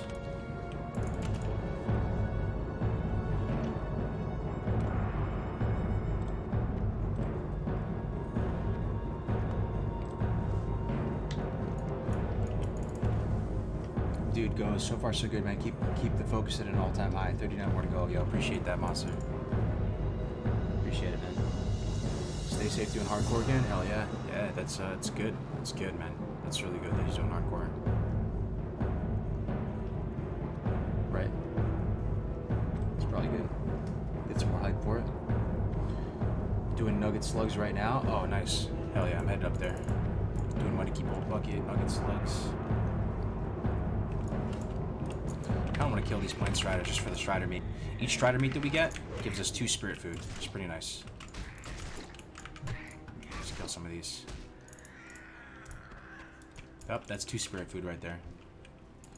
Hell yeah. Which you prefer to 60 cargoes, ally or horde? I think I probably prefer the ally leveling experience overall, just because I really enjoy the early zones. The 1 to 30 alliance is the best questing in the game. It's just the best questing in the game. It doesn't really get better than that. But then, you know, past 30, everything kind of like comes together and it gets more streamlined as far as the zones and stuff. I think I enjoy the alliance leveling more though. Nice skirt, appreciate it, Mark. You like my dress? Looking like a snack.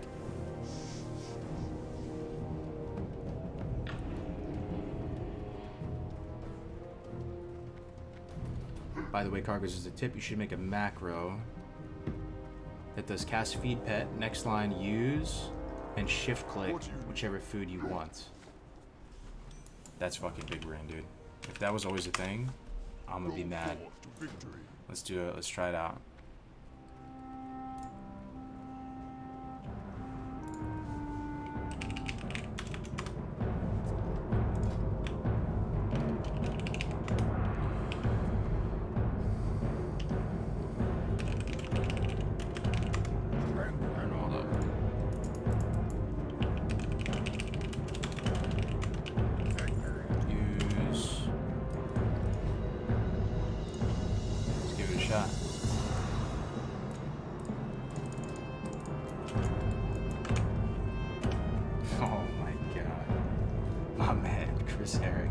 Appreciate you.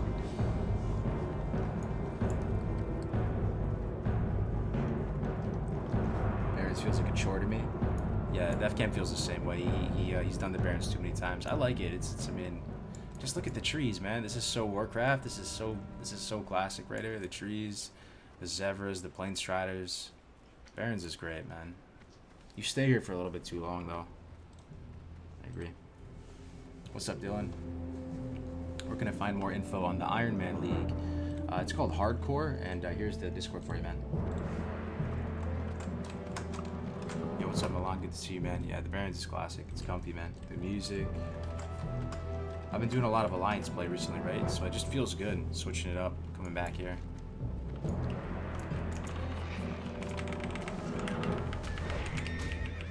You see these big Raptor Strike crits, right? And this weapon is not the juiciest thing in the world anymore. But we have 20% crit on Raptor Strike and Mongoose Bite. That shit rocks, the Mongoose Bite.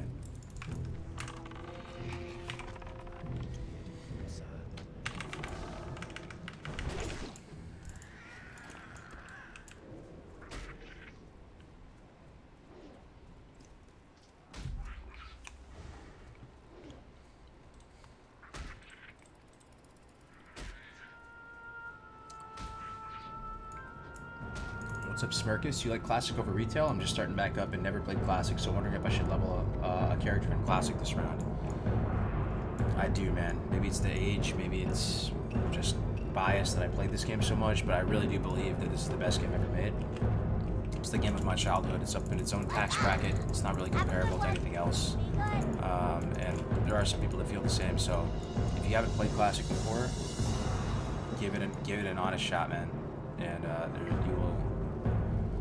there's a good chance you're gonna fall head over heels for it.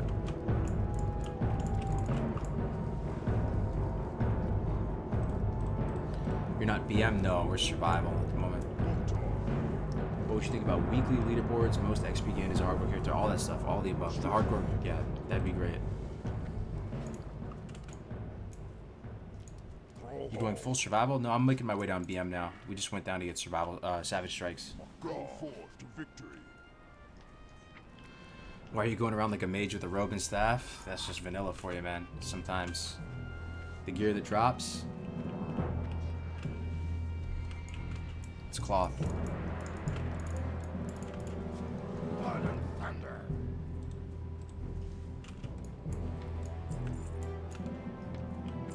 Okay, we're gonna go up here, get this quest. He's on the second level, isn't he? Yeah, I always forget where this dude's at. Strength and honor. Port the Kadrak, we got Warsong Scout update. We're gonna go into Ashenvale for a second. Should we be scared here, guys? What level is everything? We're trying to get the flight path in here.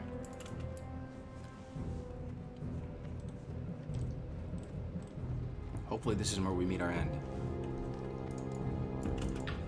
We gotta go to Splinter Tree, get the flight path. Listen to that Ashenvale music, though. Oh, buddy. That's a welcome change.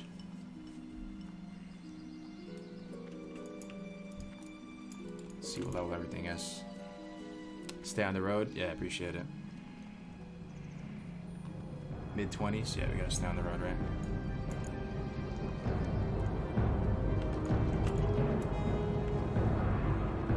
Watch out for Sharp Talon, true. The Hippogriff, right?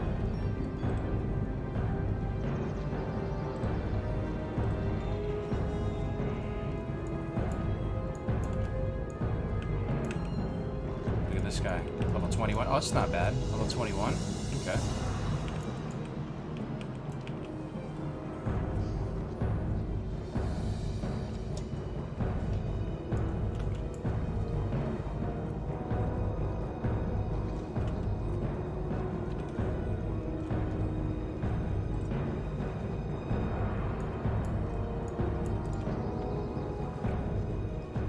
Between 25% orc stun resist and 15% share decrease and 3% hit. I feel like it's the way to go for hardcore. What do you mean 3% hit? From what? The 3% hit doesn't really, if you're talking about the racial, doesn't really... The 3% hit that you get from your racial, like the weapon specialization, only is like a factor against mobs 3 levels higher for some reason. Oh. Oh, the talent. Oh, sure-footed. Oh, yeah. True. True. Yeah, let's see what we get in survival. Let's take a look. The parry BI, we're not really like... We're gonna be okay. If we wanted to proceed down survival, what would we do here? Imp wing clip might be not. Wing clip might not be bad. Entrapment doesn't seem that good for 5 points. Deterrence. That's not bad. I mean, deterrence is not bad for survivability as a hunter.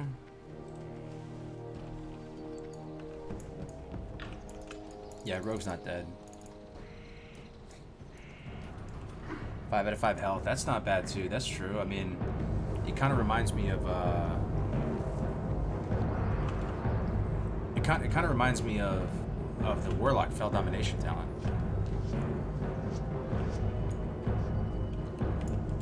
Or not Fell Dom, sorry. What am I saying? Demonic Embrace. You know, 10%. Except it's 15% extra stamina, right? This is just total health.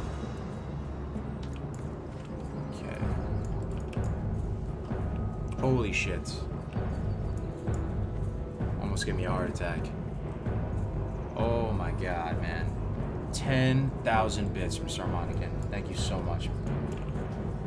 Neff kill hype, sorry you weren't there. That is amazing news. Huge congrats, Army. That's huge. Yeah, Firecracker's in here as well. He's telling me about it. Thank you very much for the 10,000. So pretty much week one BWO clear. Right? How many more hours are you streaming today? I'm gonna be streaming for a while, bro. This is a Tuesday. Wifey's at work till late. I'm gonna be streaming for 8 more hours or something like that. Week 1 BWO clear. You love to see it. Big congrats. Did you get anything this week?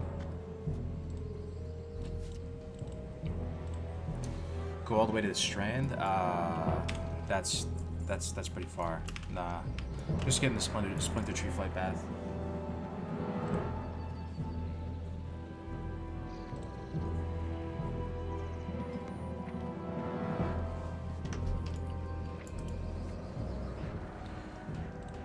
You're aiming for that World First 60 hardcore? I don't know about World First, but I'm doing my best, man. What do you do outside of stream? Not much, man. Not much these days. I just chill with you guys all day. No, I'm part of the National Guard, so Army National Guard. I have to maintain that commitment, and also I do some startup work. So I'm helping this company out in Philly. They have these data centers, and they have these cryptocurrency mining facilities, these big data centers, and they need a lot of help, you know, building out content for the company. So I'm helping them out too. I'm doing stuff like that. You know, I got my iron in a couple fires, as they say. So.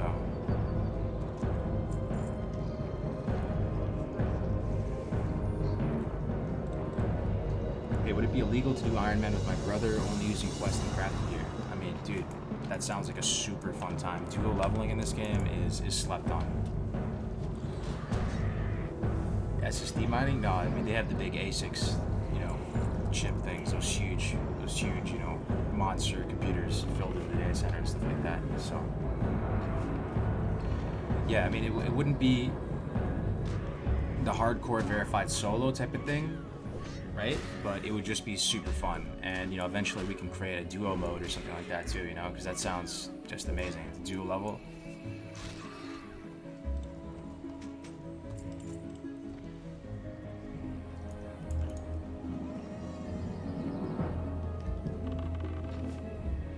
How much money is 10k bits? That is $100, man. That is a lot of money right there.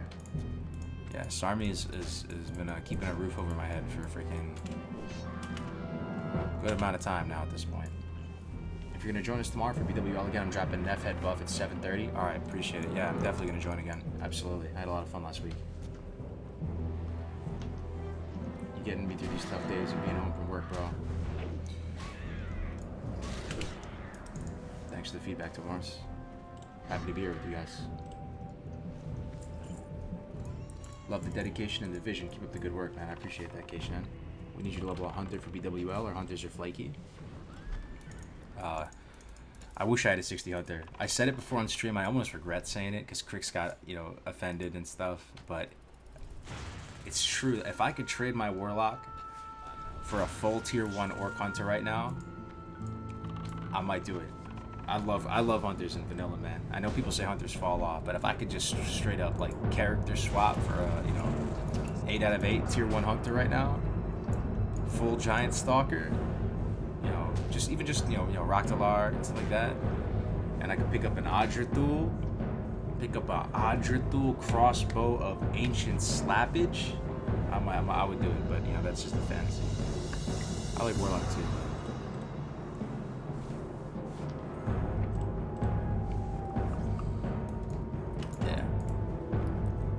Briarthorn, can I loot this? How can I not loot Briarthorn still? Man, I'm level 19. What am I doing with my life?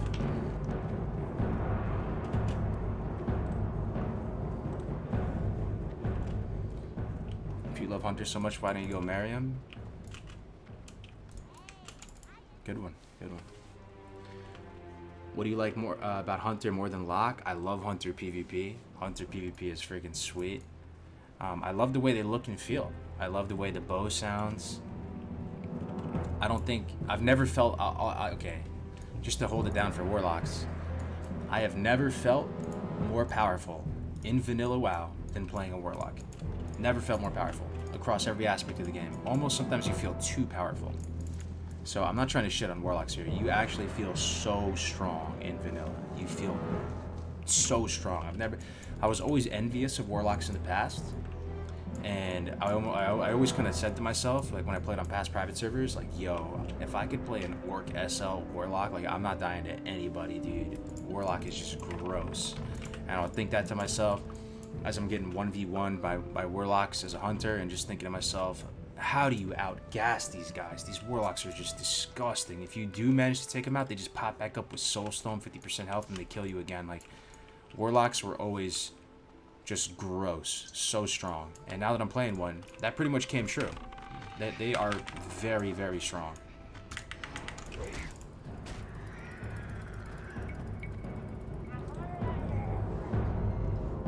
Warlocks are the most OP class.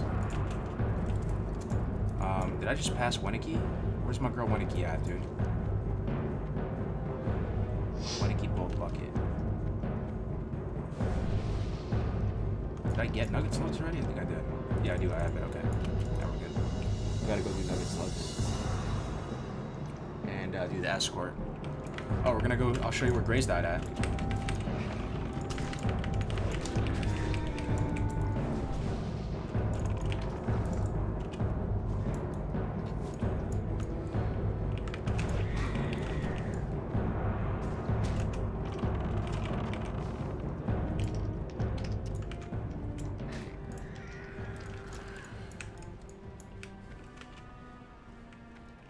Yep.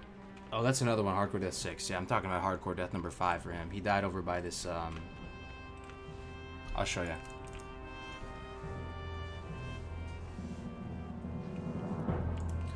Can't wait for Navik to get involved too. Hell yeah, me too.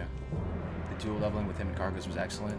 Oh, that'd be great. Dual level to 60 with Big Navik, just like the old times. Because we had a good synergy, if you guys remember watching back in the day. Like, it's one of those rare times where you can get another person on stream and you're talking, but it doesn't feel overwhelming, you know? Like, if you have too many, it's like, what is the expression? Too many chefs in the kitchen, like ruins the soup or whatever. You know, you have too many people talking at the same time, it just becomes overwhelming and just not as good, right? But Navik and I, when we talk, we're just chill, you know, just joking around. It was a good synergy, and I feel like it was pretty easy to watch. So.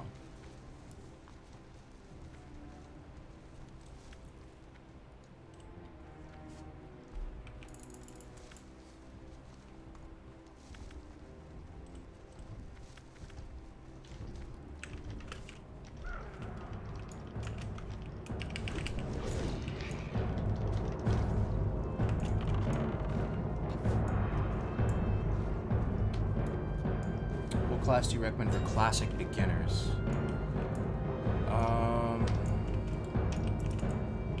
What I've said in the past, because I said the first time I heard that question, what I've said in the past is Priest.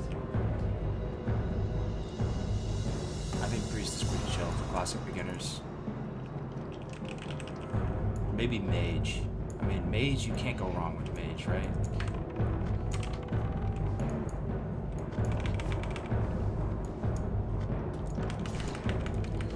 cooldown timer are you using? The one in the middle of the screen is called Nug running, N-U-G running. Paladin. I think Paladin, I mean, maybe you can play it at a basic level, but Paladin's gonna be kind of boring for like a new player, I think, because they're not gonna know what they're doing. They're not gonna know. They're probably just gonna body pull a bunch of stuff and end up dying. And there is some finesse to Paladin and keeping the weapon up to date and stuff.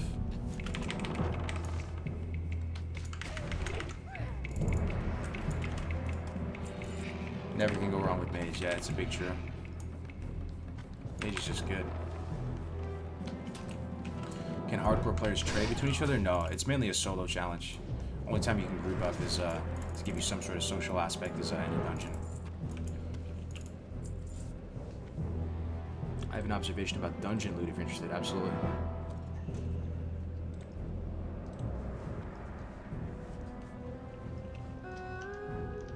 Bro, why do you keep dying? What do you mean, Ice Cream? I haven't died. The rogue didn't die. We're just switching it up, playing some Hunter.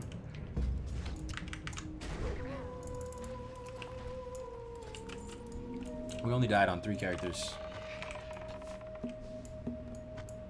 Yeah, the dwarf is still alive, my man.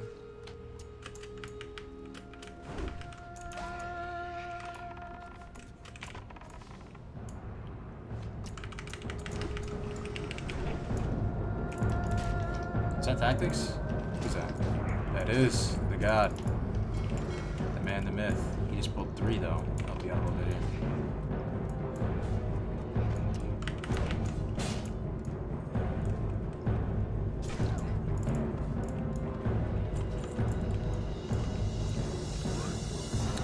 Warrior, rogue, and another warrior. We leveled another like a Tauren warrior, and we fell off of a Thunder Bluff.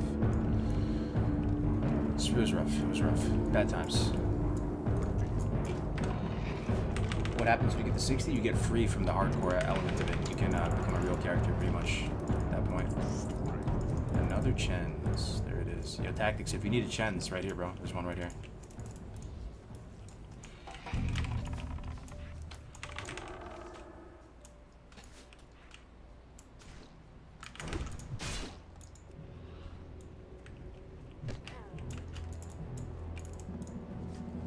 Oh, you got one? Sweet. Yeah, he fell off TB. I was trying to go down. I thought I could make it. It was like something that I thought was a bunny slope, you know, that you would survive, but I guess it was a lot steeper than I thought.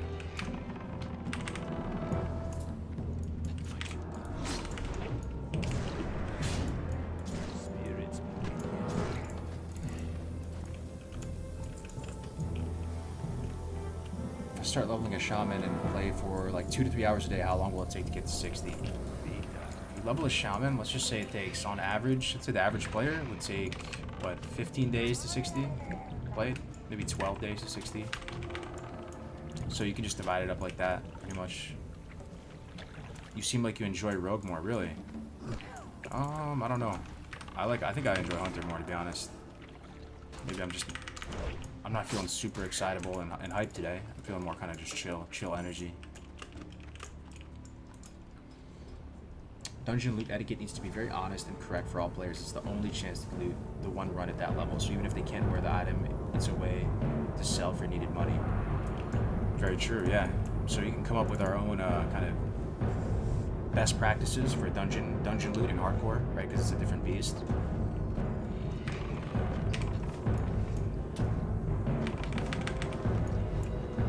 Getting 15 is way too much, really. I mean, I don't know, man. It took, like, I think everybody hit 60 now, but you guys remember that it was, you know, a couple months ago, there were still people that didn't hit 60, man. And we would always talk on GMA and stuff about, you know, getting all stuff to 60, and people would be like, yo, I didn't even get my main to 60 yet. I think you may be overestimating or underestimating the amount of time it takes for just a random person to get 60. It takes people like a while. But then again, that's played time. I mean, that's not played time. That's IRL time. So maybe it makes sense. Yeah, what do you think the average play time to 60 is? What, 10 days or something?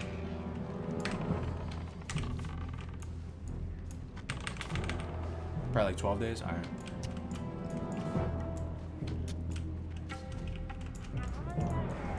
Right here. Supervisor Lugwood, this guy. Or no. There's a rare spawn up here. We're gonna disengage here. It's a little bit spooky. This is where he died, up there on that platform. Let's try and get our boy Flappy Bird out of here alive. We can keep this guy leashed. That's sick. Get the supervisor.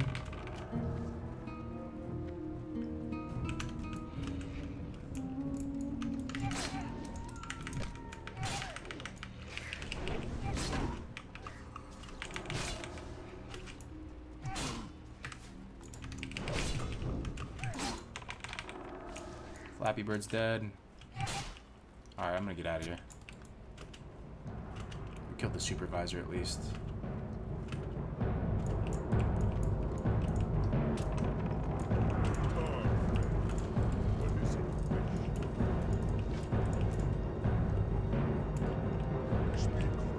This is actually the first time our pet has died.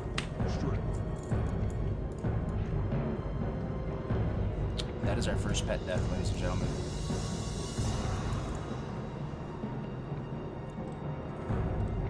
No, Flappy Bird has infinite lives. We were talking about that a little bit earlier on stream. You know, if to tell hunters they have to retame a pet every time, you can do that as an optional additional challenge, but you're pretty much telling them to, you know, ignore certain spells that they have and ignore certain talents that they have. Tame a new one? Nah, guys, you're trolling. I started playing 2 weeks after Classic drop. I'm at 52 with about 9 days played on my main. Alright, man. Appreciate it.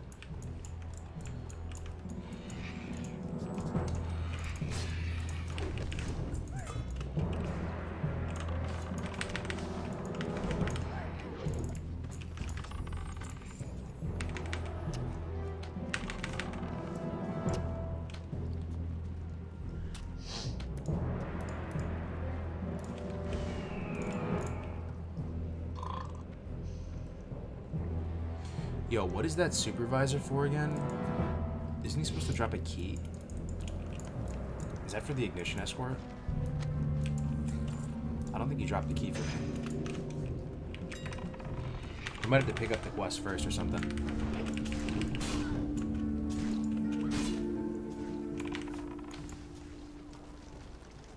Oh, you need the quest for the escort. Damn, okay.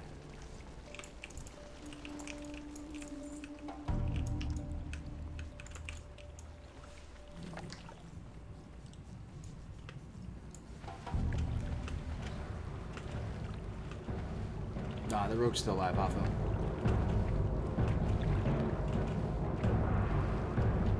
Maybe once people need and get an item, they should thereafter either pass or greed to try to make sure loot is evenly dispersed. There's a little bit of self-regulation there in the sense, though, that there's likely only going to be a few people that are going to be hardcore characters that you can even run the dungeons with, right? You're probably not going to have some copious supply of people that are going to be down to run dungeons. So there's an incentive to distribute the gear out more evenly because you're going to be running with some of those same people.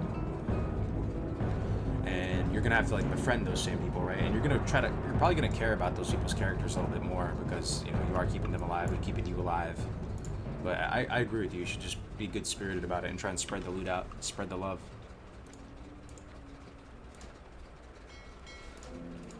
Time is money, friend. Okay. We have the key ignition. How are we doing on nugget slugs? 8 to 15. Okay. Yeah, this is Blood Cell Buccaneers. Yo.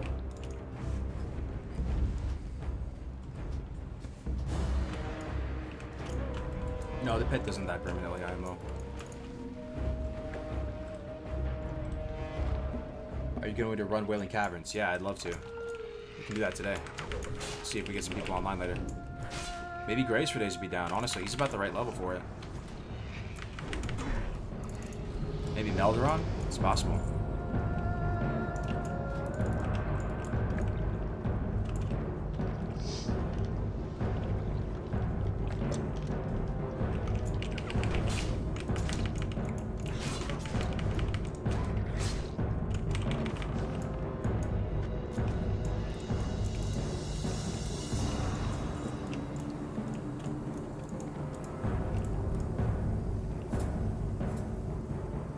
Venom Strike would be filthy? Yeah. Venom Strike would be sick, bro. Okay, we have to be careful here. There's a bunch of...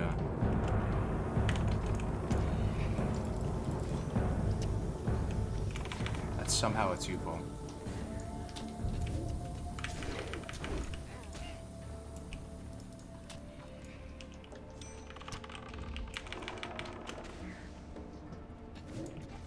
This is where Gray's died at. There's a rare spawn here that will spawn explosive sheeps, mechanical like golems and shit.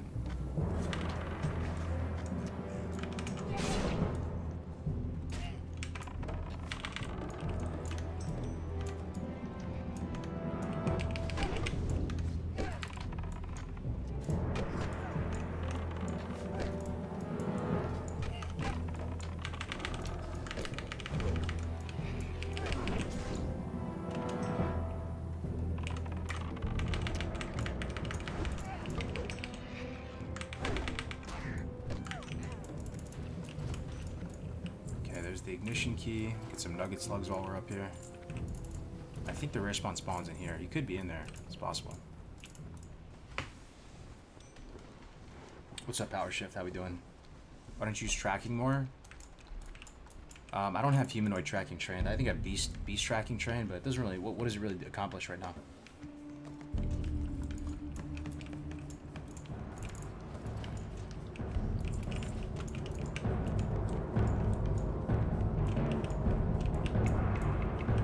Oh, is he in there? This guy right here, boys. This guy. We should kill him. We should kill him. Absolutely. Let's kill him.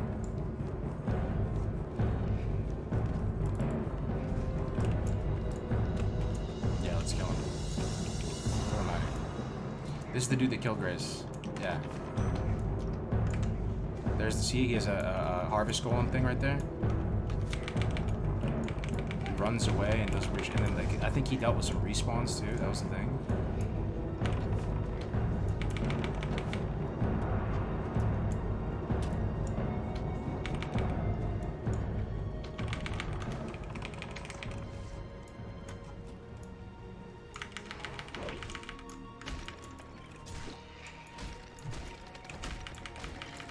This thing kind of slaps.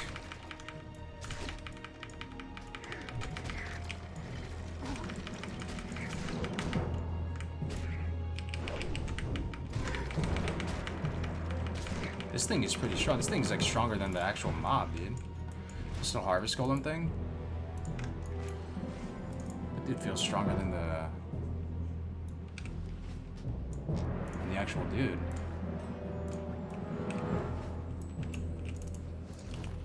Ooh.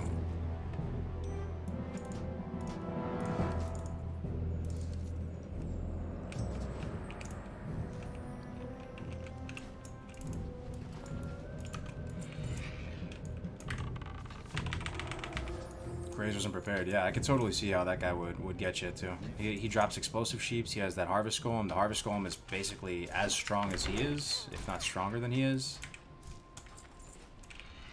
That dude's spooky.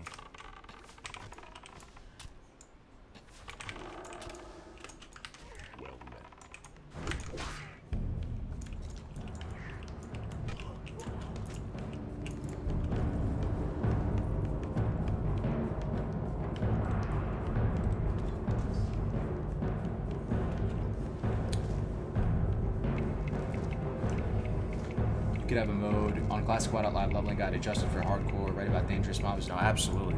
Absolutely. Alright, we got everything we need. We got our nugget slugs. We're going to turn it in, do the escort. Be out.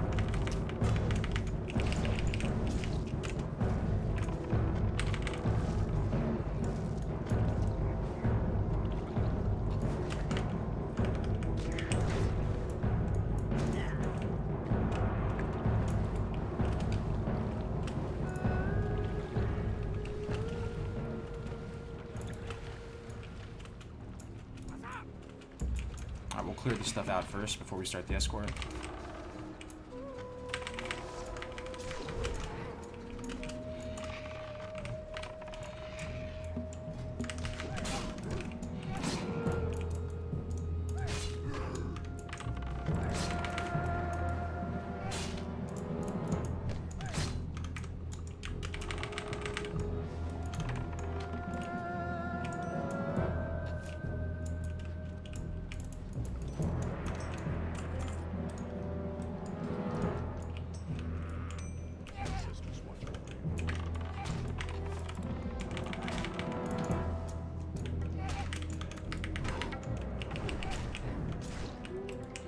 Overseer Glibby.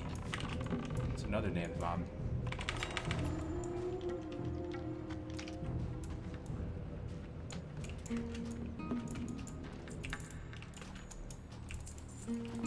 Yeah, let's clear out all these guys.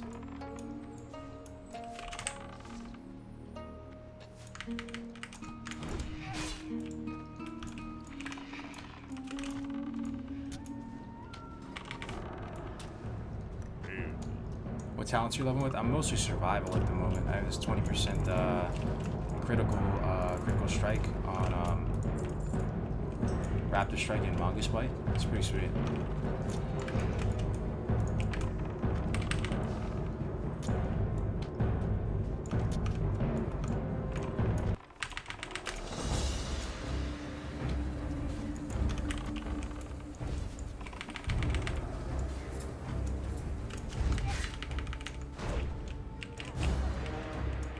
Alright, let's bandage up. Oh, we need some spirit food. Just do that. Eat some spirit food. Which leveling guide do you follow? It's, here you go. Classic Wild Out Live. There for you. Have you tried Warlock yet with the hardcore runs? No, I have not. I haven't done a Warlock yet. Time is money, Warlock would be friend. fun. Yo.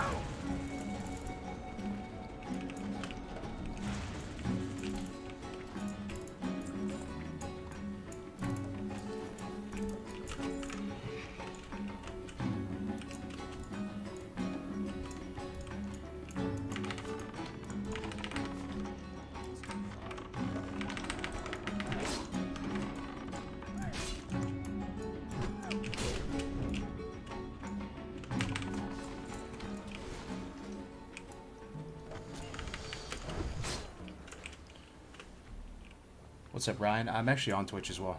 I'm streaming on both.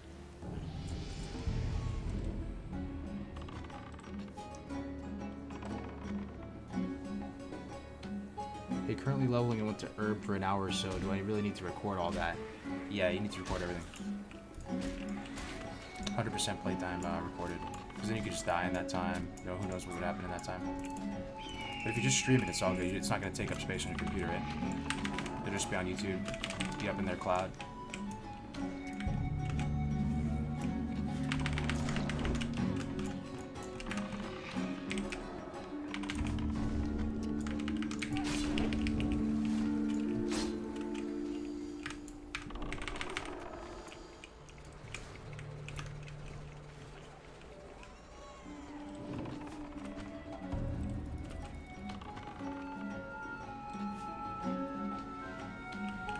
Yo, Protenio, thank you very much, man. Twitch Prime, 3 months of subscription. Thank you very much, dude, for the support. I appreciate it. How you doing today, Protenio?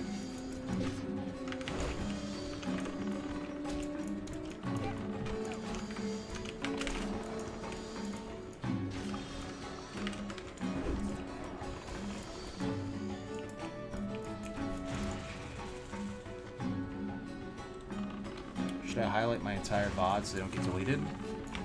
So are you... Yeah, you're on Twitch, huh? I would just download it, I guess. Yeah, you can download it with Twitch Leecher. And then just keep it local on your computer. And, you know, you're probably gonna die on the way to 60. Everybody does. But by some miracle, if you do make it to 60, you'll still have it on your computer. And then you can upload it somewhere. Yo, Taichi, how's it going, man? I'm doing really good. Another day in Azeroth. Feeling good, feeling good. You try to go to 60? Yeah, that's the plan.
Having a good day, thanks.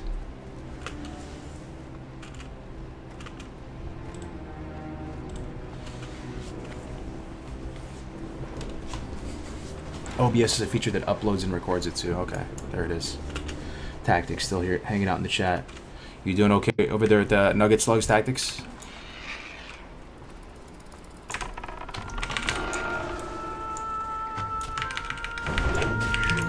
Wow, big damage.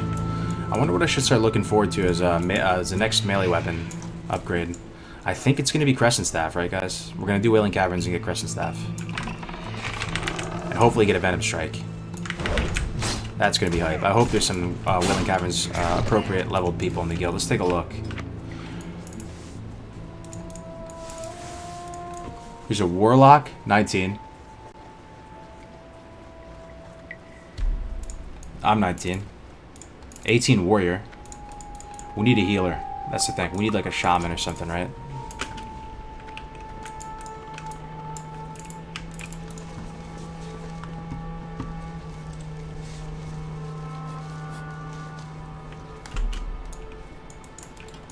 Yo, Stefan, what's up, man? How's it going? I'm doing well.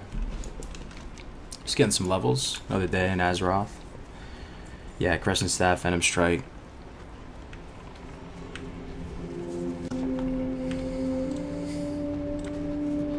You need a Paladin?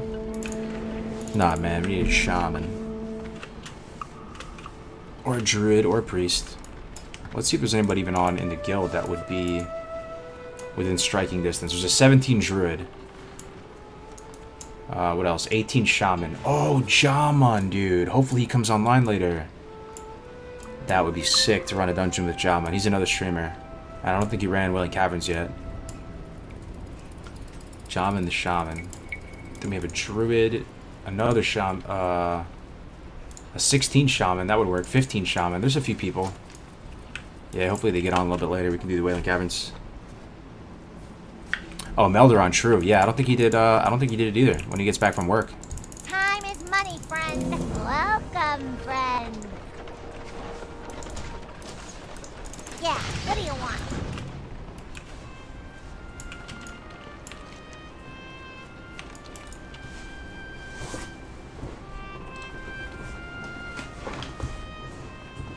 What's up, Hindenburg? This is a Bloodsail Buccaneer server.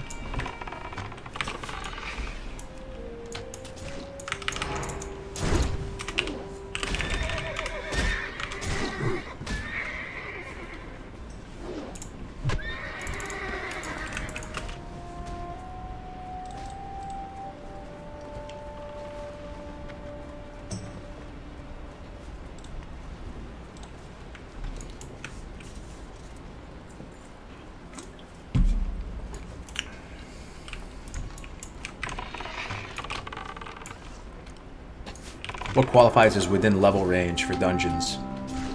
So, thankfully, this is in the game. I don't know if it's ever made significant impact before, but with this mode, it does. The meeting stones outside of the dungeons have a level range over them if you hover over them. So, it'll say for Wailing Caverns. I'm not sure what it would be for Wailing Caverns, but thankfully, that's coded into the game.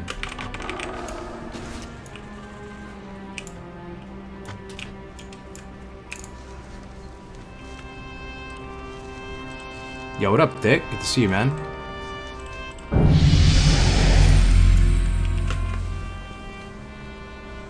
Would it be easy to edit a video recording of a hardcore run and edit out the death? I don't think so. You can see the XP, right? You can see the XP. I think that would be pretty tough to do. And you would just... Yeah, you'd be able to see if someone died. Or cut something out. There would also be other people in the dungeon that you could ask about. Either way, there's always going to be some kind of honor system, to some degree with this mode, so people are just going to have to kind of play honorably and respect the rules and stuff. Yeah, vendor, that's where we're headed right now, to my man Vrang, secret vendor.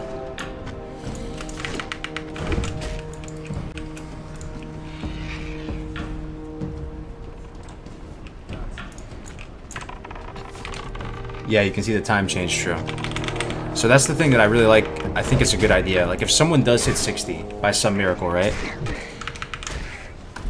We have the hive mind of the chat and the community, and people can kind of volunteer their time, and we could kind of crowdsource the review of the VOD, and people will find issues with it potentially, and kind of peer review the run. And then if it passes the peer review, then they get the legendary title, Verified Hardcore 60. Yo, Giuseppe, what's up, man? Welcome back. You should add Tatsumaki to the Discord. Who's that?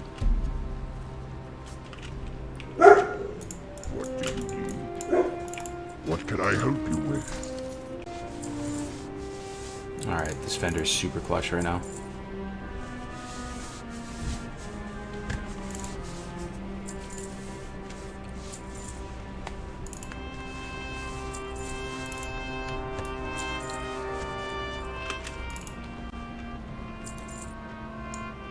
Strength.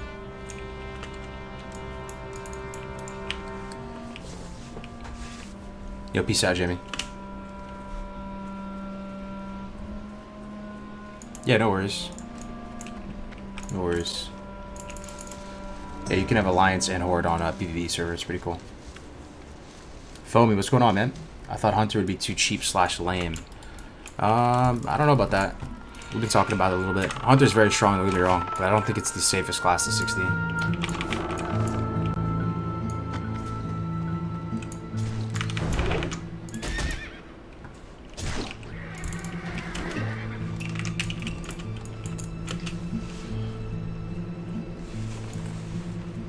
Is there a /death command in game? No, that would be dope though.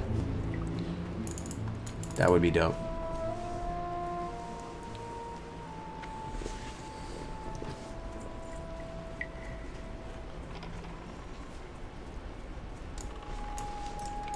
Okay, so we have to go do Harpy Lieutenants, get 6 Harpy Lieutenant rings. I think these only drop from the Slayers, so we gotta look out for the Slayers and get those done. Let's see what we have to do what we do after that. We complete Centaur Bracers, so we should finish off the 15 now. Hand in Varog, get Hezrul, Bloodmark, Heart the Ratchet. Okay. So let's look out for the Slayers. Slayers. These are Harpies.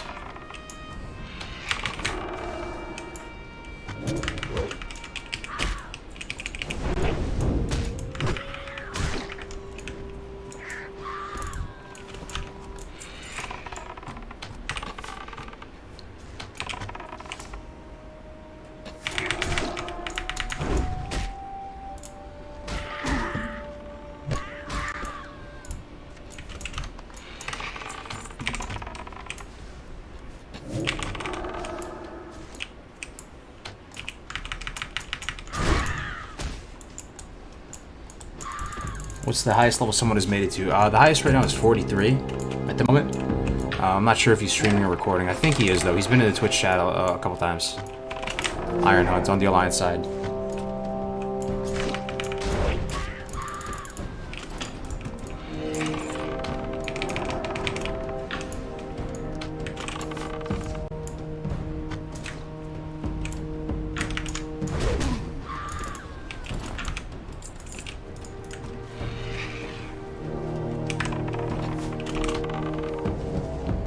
Just the idea that you can sacrifice your pet to run seems OP. Yeah, I mean, you really just give it a shot. I mean, that's definitely strong, but you just don't have self-healing, right? Feign Death can get resisted. Casters can respawn behind you in a cave. You don't really have any self-healing to heal through that. You know, you can try and Feign Death in an area that's still unsafe, so that when you pop back out of Feign Death, there's still a bunch of mobs around you. You know, you're pretty squishy. No oh shit button, right? No like really hard oh shit button. So I think the classes with self-healing are going to have an edge in terms of safety. Hunter's going to have an edge in terms of speed.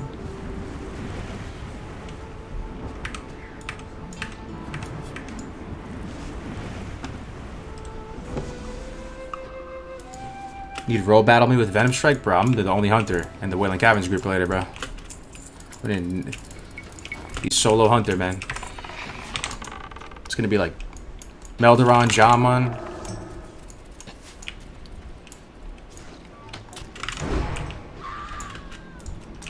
Okay, Slayers. These aren't Slayers. Where are the Slayers at? I think they're just deeper in here. You could always go NG and drop a training dummy. Yeah, those aren't bad actually for hardcore. Anybody ever mess around with those training dummies? They're pretty strong. They basically they're like you know what they're like? They're the shaman totem. Oh, herb the nodes. Yeah, true. I don't know if we can loot bruiseweed yet though, because our herbalism is so scuffed. Let's see, 63. I think bruiseweed's what, 80. Hate to see it. Here's the Slayers. This is what we need.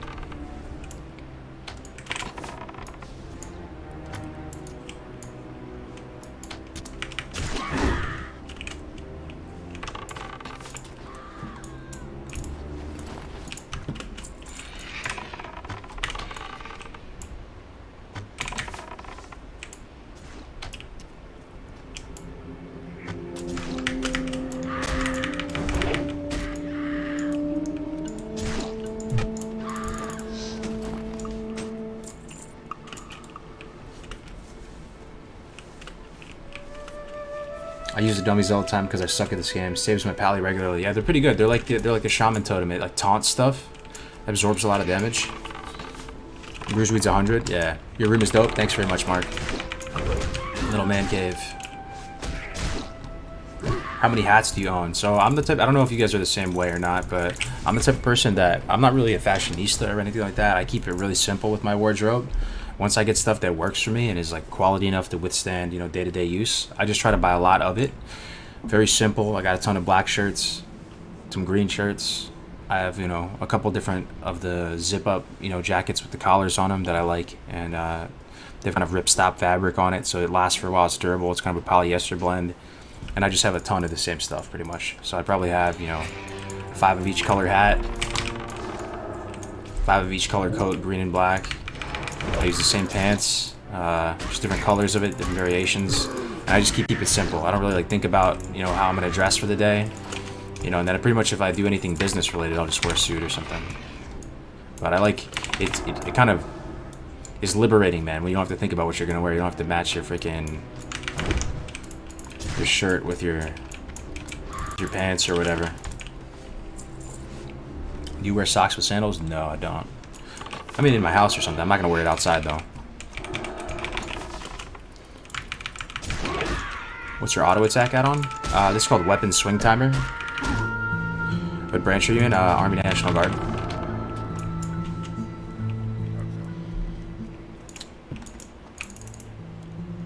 Bloodsail Buccaneers only allowed server. For the cup, yeah, it's gonna be the only server because we're gonna be, you know, it's gonna be a server event, right? But you can, you know, do hardcore on any server, you know. You in a suit? Yeah, I wear a lot. I wear suits a lot, actually. I really enjoy suits. You know, it's a way to look. Holy shit, dude. Holy shit. We're gonna fucking. Holy shit. Holy fucking shit, dude. Holy shit. We're gonna fucking sticky glue. Holy shit. Sticky glue run. There's a fucking elite. I forgot about this elite. Let's get out of here. We still have that skull. The Machina skull. I forgot about that elite. Sister Wrath Talon. Yikes, dude. Okay.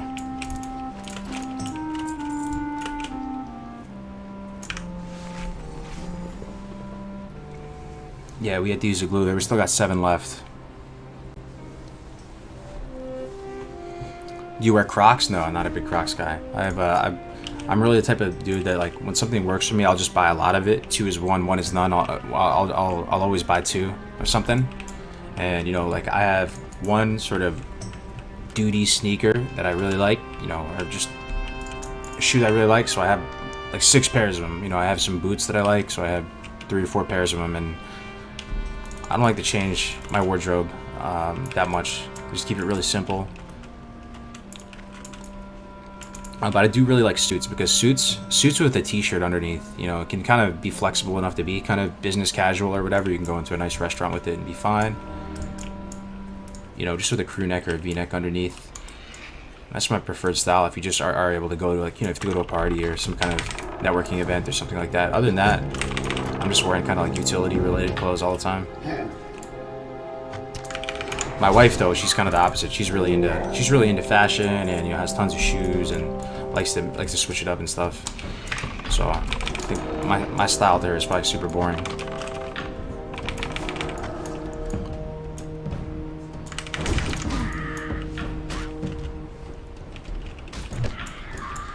Yeah, 1 weekend a month, 2 weeks a year, in the summer.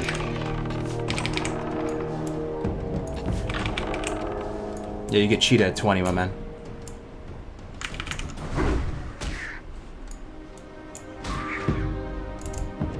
Nearly all women have a ton of shoes. Yeah, true, man. It's true. Like, she's got shoes, though, dude. She's got, like, so many shoes that she has storage units for shoes. Well, I mean, not storage, not like you pay monthly, but, you know, like under the bed, she'll have this big thing. It's huge, and it's just filled with shoes.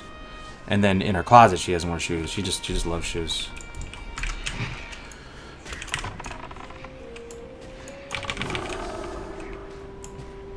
You still have those little yellow shorts? Oh, yikes! You saw that in my old one. Yeah, I used to be different, man. I used to be kind of a douchebag. Back during college days and stuff. No, I don't have those anymore.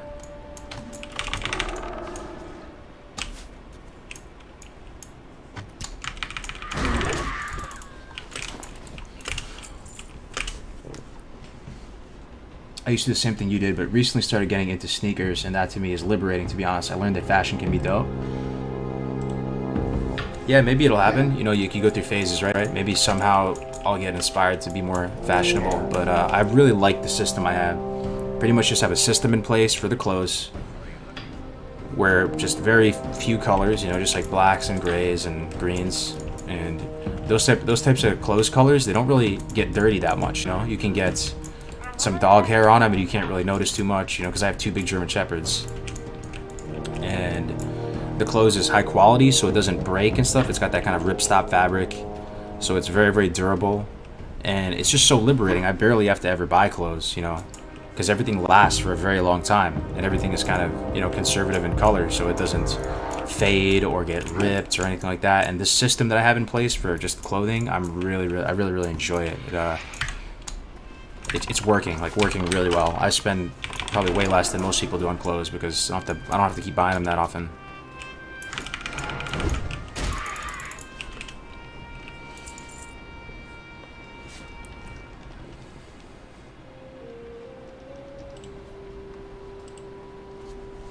Ripstop 511 tactile EMS pants. Yeah, we're kind of in the same boat. I think the pants that I wear, they're not 511, but they are. Let me check right now. Hold on. Let me check right now.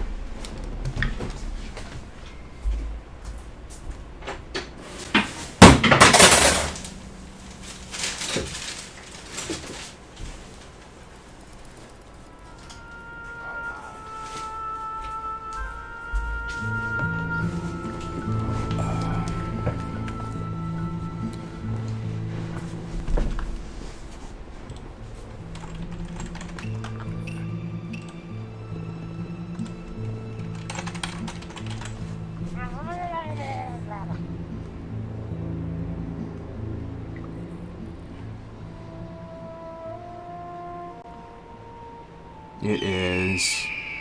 Yo, it actually is the 511 pants. That's so crazy, bro. No, we wear the same pants. Oh, no, it's not. It's True Spec. Yeah, True Spec men's 24/7 tactical pant. I really like that pants. Super durable. Never have any issues with it. Yeah. It's True Spec. I don't know if you're still there, man, but those. I really recommend those. Hey, what's up, Monster? How you doing, man? XA Big Sack Lunch X with the Twitch Prime. Thank you very much, man. Thank you very much, dude. $50? Yeah, I'm on the same boat. Yeah, I think the True Spec ones are about the same price point, and they never break, man. Like, they never rip, they never fade. Super durable. Love it, man. The EMS stuff is nice. Yeah, I love the utility pants, the utility, you know, Stuff that the clothing that's utility based, you know, as opposed to fashion based, is my jam right now because they last. It lasts a long time. It looks good. It fits pretty good. It's got lots of zippers and pockets and stuff like that for storage. 511 makes the best stuff. Yeah, it's some good stuff right there.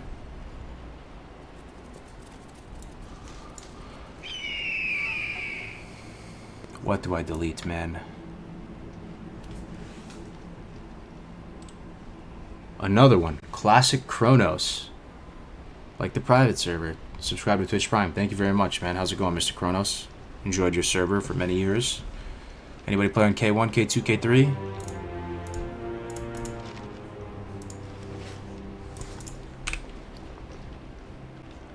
Bro, what do I delete, man? Get the worthless add-on. I really need to get that. Yeah, I need to get that. I need to not forget. I played on K2 for like 20 minutes. Can you do some bandaging with all that linen? Yeah, I should just keep making more and more. I've had to vendor a bunch of these bandages. We should make some bandies.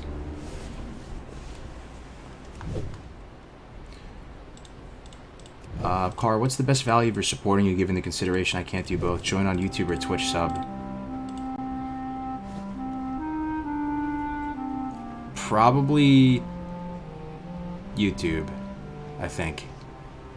Either way, man, Goon, just being here is really supportive. Like, no pressure to support, but thank you for the consideration either way. I really appreciate you guys hanging out with me. They're about the same, though, I think. Yo, this hardcore movement is epic. How do I set up Twitch for streaming? So my man Crix, he was in here earlier. He's making a video on this subject because he just started getting into streaming recently, and he just went through the motions to get his stream set up. So it's very fresh in his mind, and I think he's gonna make a video about it for all the hardcore people getting into it. Yeah, Streamlabs OBS is really good. Now I would stream to YouTube if anything. You have to wait like 24 hours to verify your account or something like that, but it's worth it because all the VODs get stored up there forever, pretty much. Def Camp and Melderon TV. Well, well, well. Who is that? Is that Melderon or Def Camp? Let me see what time it is right now. It is East Coast, what, 2 p.m.? I'm gonna guess that's Melderon at work. Slacking off. Does it matter if we watch your stream on YouTube or Twitch? Doesn't matter to me, man. Either way, I appreciate it. Probably Twitch would be better though, just in the sense that the Twitch is smaller, and I'm hoping that it grows because the YouTube I always have more people on YouTube. That's Mel, yeah. Yo, Melderon, you down for WC, man? I need to get my Venom Strike, fam. I need to get my Crescent Staff. You got to be around the level, right?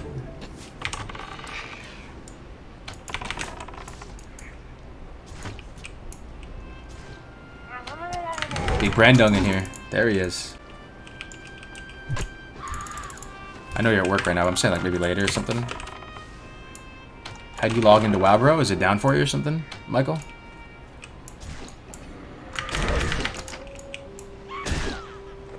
Yeah, I can't play at work. I'm just saying like maybe later when you get back from work, or I don't know, whenever you're free. I'm trying to run Welling Caverns at some point.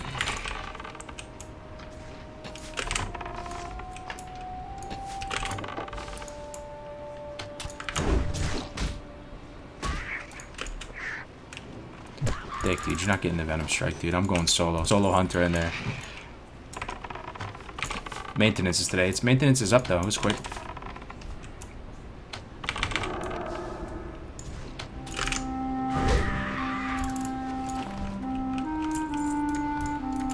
Okay, we need 3 more rings.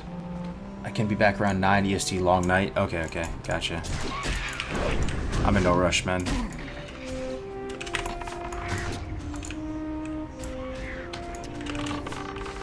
How do I make a hunter pet? It's a quest. At level 10, you get a pet.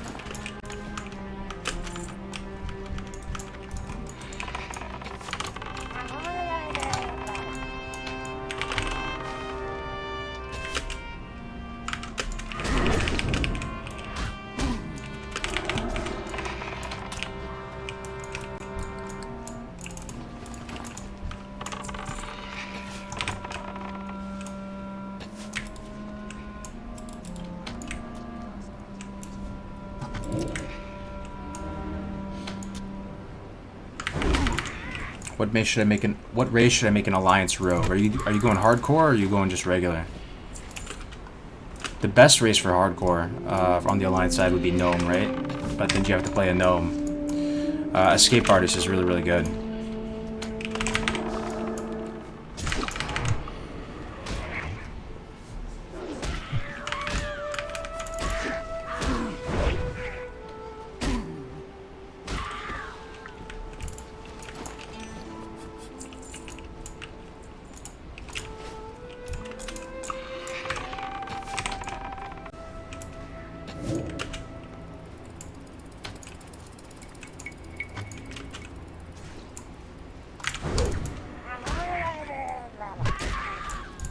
I will never in my life play a gnome. I tried the other day, remember? Anybody remember when I was making the rogue? I tried. My brain said go gnome. But my heart couldn't take it. My heart couldn't take it. Couldn't do it. I had to go dwarf.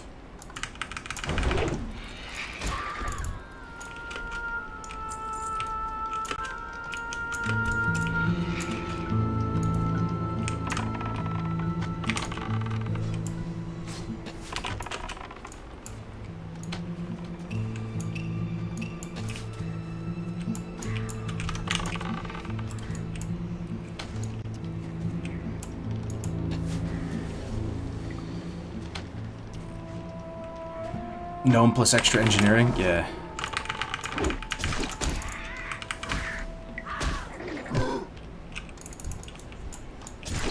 Private servers? What, VPN? No, I just played on the private servers. I didn't use any VPNs, I never had any issues. Some people said they got, like, letters from their ISP. So it's possible you could get fucked up, but I didn't get any issue.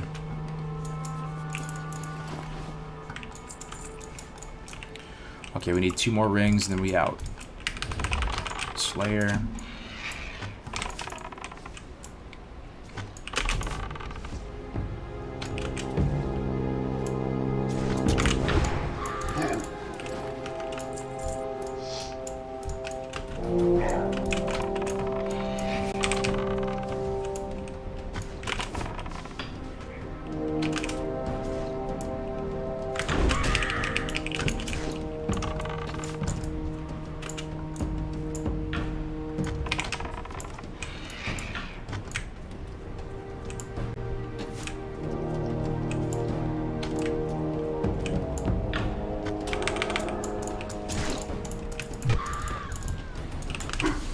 I got a letter from Charter about it, but nothing ever came from it, and I kept playing. Yeah, they're just probably trying to scare you, honestly.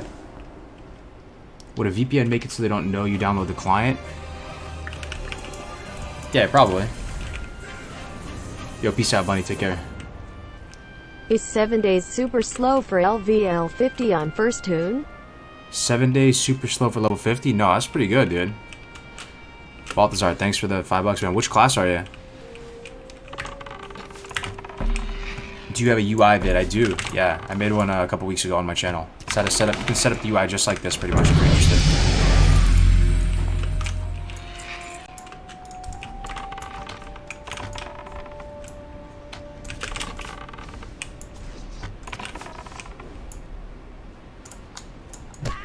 Letting the dogs out, Loretta? What kind of dogs you have, Loretta? Well, I guess she's gone now. We'll never know. Does the subscribe, emotes... Oh shit, did I just pull a lot?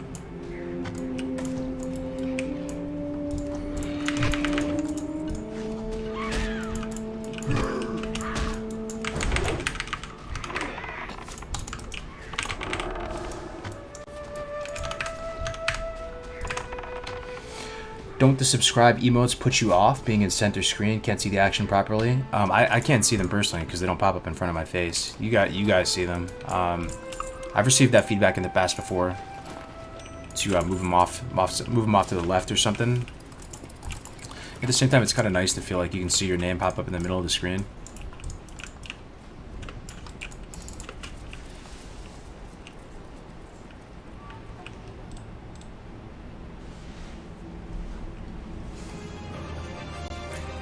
You off being in center screen, can't see the action because they don't pop up in front of my face. You guys see them. I've received that feedback in the past before. To move them off to the left or something. At the same time, it's kind of nice to feel like you can see your name pop up in the middle of the screen.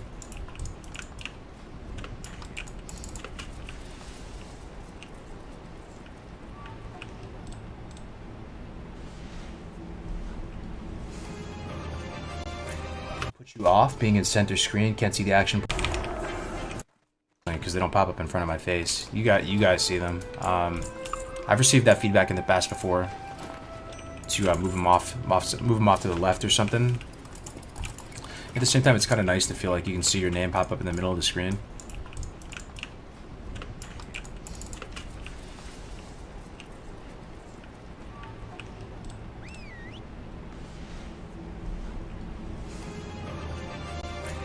Put you off being in center screen, can't see the action because they don't pop up in front of my face. You guys see them. I've received that feedback in the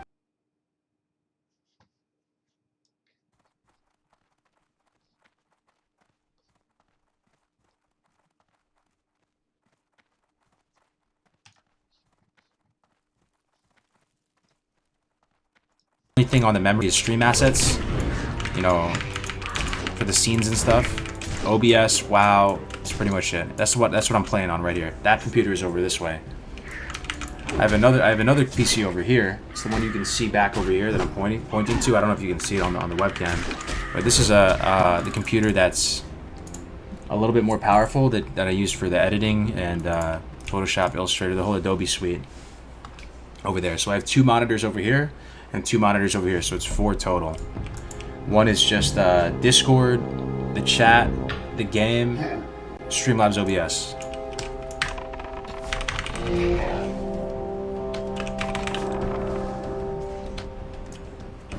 Oh, you sent an update? Yeah, let me check it out right now.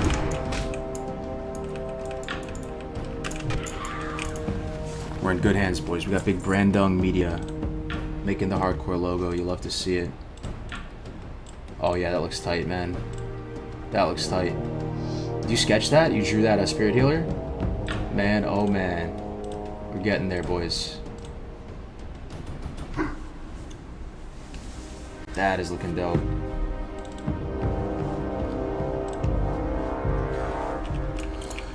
Okay, we still need 1 ring.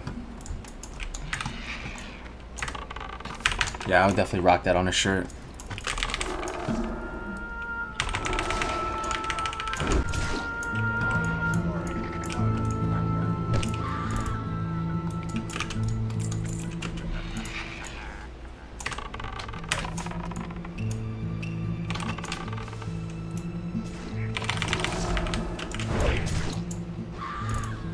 There it is, the heartbeat ring. You'll love to see it.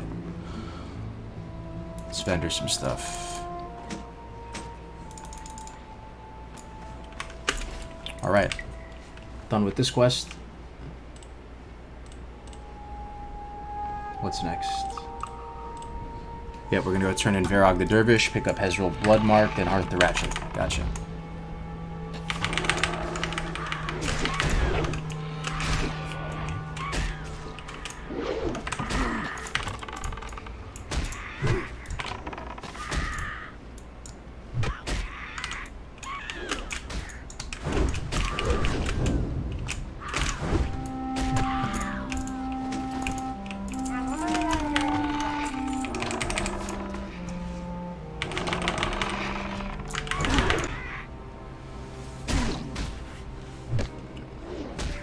Have you thought about late game weapon progression 40 plus for the hunter? I'd have to go check the sheet. I have a guide on it that shows the weapon progression though. Probably uses like the STV. There's an STV bow, right? In by Nessingwary, where you do the big game hunter line. There's that. There is. Does your bag add-on give the sell junk button on vendors? That's an add-on called sell junk.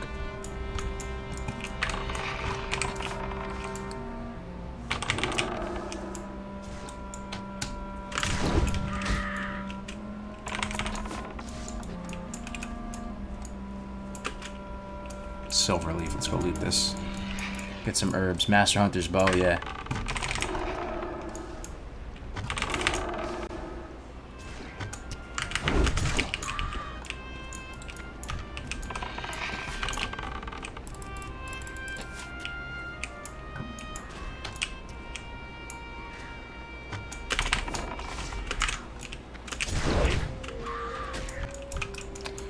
is a lot of trouble to get 1 silver leaf. Kill like 4 mobs. It's all good.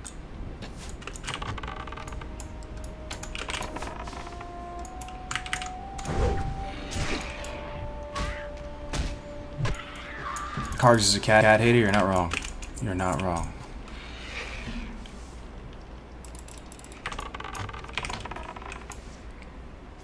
Kind of wish I went boar though. I was thinking about it before I went to sleep last night. I think boar would be better right now for this playstyle. You just get your pet on target faster. I mean, carrion bird is good though for sticky situations. I mean, we'll start feeling like the carrion bird's better later. You know, if we pull multiple mobs and we can screech them off us.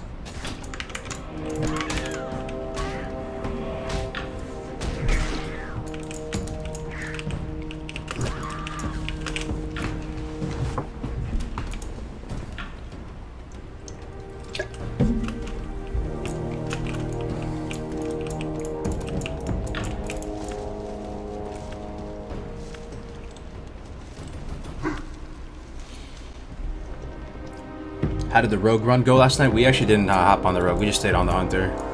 Just feeling the hunter right now. What are the specs of the gaming PC? I couldn't tell you. It's got a Ryzen in it. I don't think it's the best Ryzen. It's like there's the... Anybody have Ryzen out there? It's the... yeah, it's like $250 Ryzen. I think they have a 300... They have like a 350 and a $399 Ryzen. So it's not like the best Ryzen. It's probably the equivalent to like an i5 or something like that. For the on the Ryzen side, and then it's got, what is that graphics card? I forgot. I bought a graphics card the other day, like a week or two ago. It has a, it was a $300 or $400 graphics card. So in the graphics card world, it's not that much or anything like that. But you don't need the craziest specs to even to stream Classic.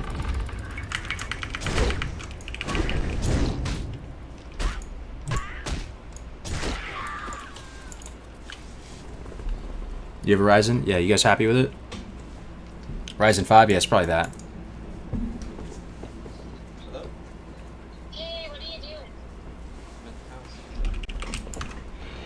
Do you think Horde levels faster than Alliance in the starting zones? No, I don't think so. Fastest is if Tactics is still here, you can chime in on this as well. But I believe the fastest leveling in the game would be Gnome/Dwarf starting area, moving into Darkshore.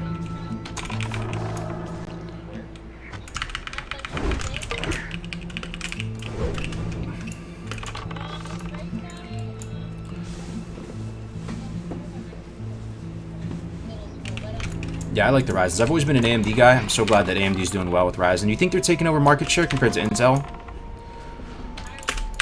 I've been hearing that a lot of people that have been Intel diehards are switching over to AMD now.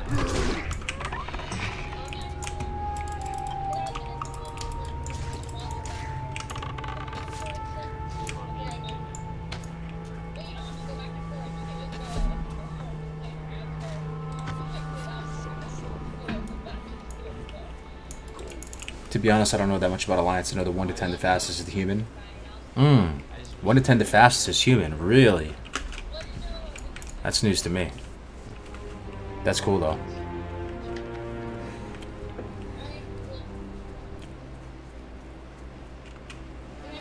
Stay safe doing the challenge. Has 2.3k viewers. Yep. I'm glad he's doing the challenge though, right? He's getting more promotion for it. I just wish he would promote the Discord, honestly. Get some more people in the Discord. I really want to grow the Discord community. Let's see how many people we got in it now. We have 1,100 people. That's pretty damn good. We made it a few days ago.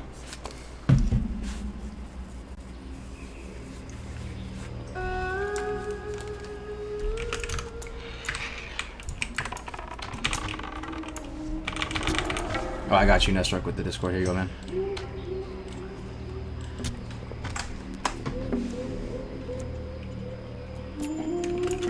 Oh shit, just pulled a bunch of centaurs.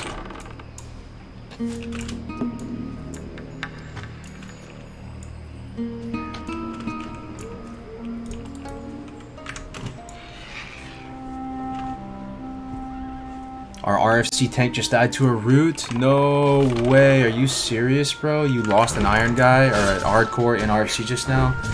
Bro, that is the saddest thing I've heard all day. Can you imagine, guys? You actually die in the dungeon. How sad must you be feeling, man? Holy shit. Rip Iron Slouch. Man, oh man. Sorry to hear that, man. Rest in pepperonis.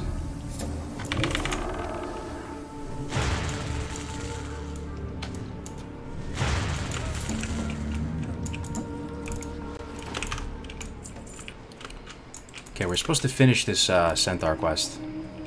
So let's finish it. Oh, that was our tank from yesterday? I remember that. Yes, our tank from yesterday. Oh, you hate to see it.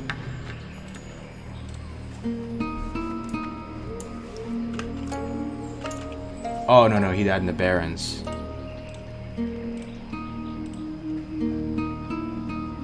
Oh, okay, he didn't die in the instance. He died in the Barrens. Okay, that's still sad, right? But dying in a dungeon with other people, man, oh man, that would suck. Gone too soon. Yeah, no one can die in this mode, Frederick. If you die, it's over. You have to delete the character. It's the ultimate challenge. You gotta play really safe, really conservative.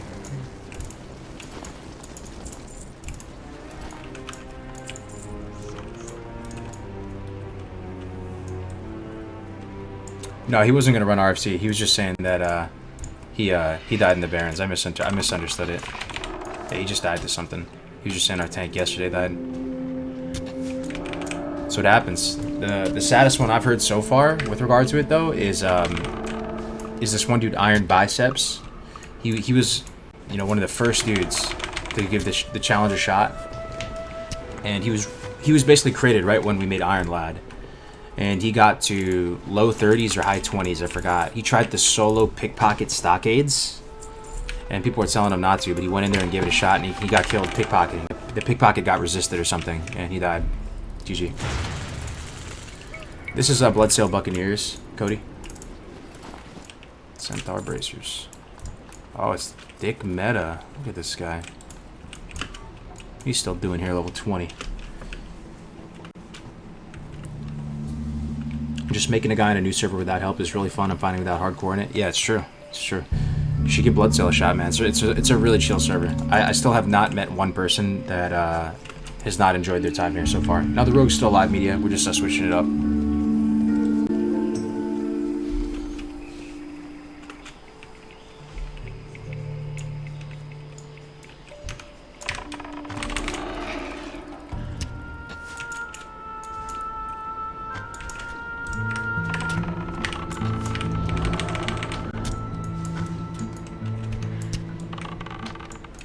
Look at this Centaur Pat. Should kill them though, honestly.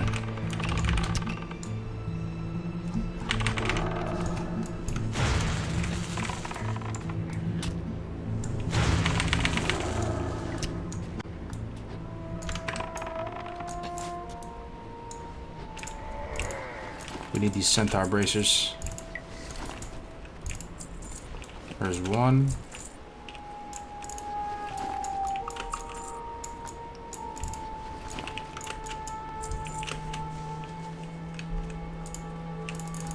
Wait, have we not an in-game funeral for Iron Lad? Dude, that's the comment section of the YouTube vid. A lot of people paid their respects there.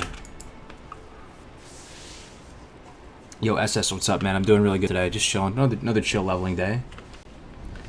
Didn't Invictus switch from Scarum? They did, yeah. We sort of... I hate to say it, but we sort of broke up. All the guilds... All the raid groups are still together, but they're on different servers now. So... one or two went to Incendius. We still have a couple on Scarum, but they renamed the guild. That's part of the guild I'm in right now. It's called Eden. I'm raiding with them at the moment, BWL.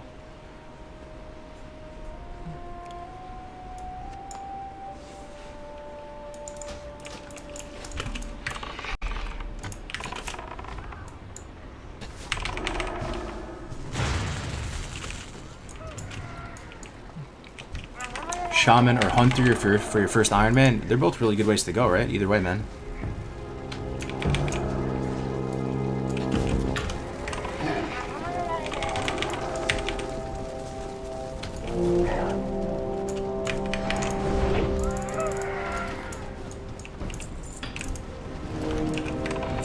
One more bracer, boys, then this painful quest is done. One more bracer.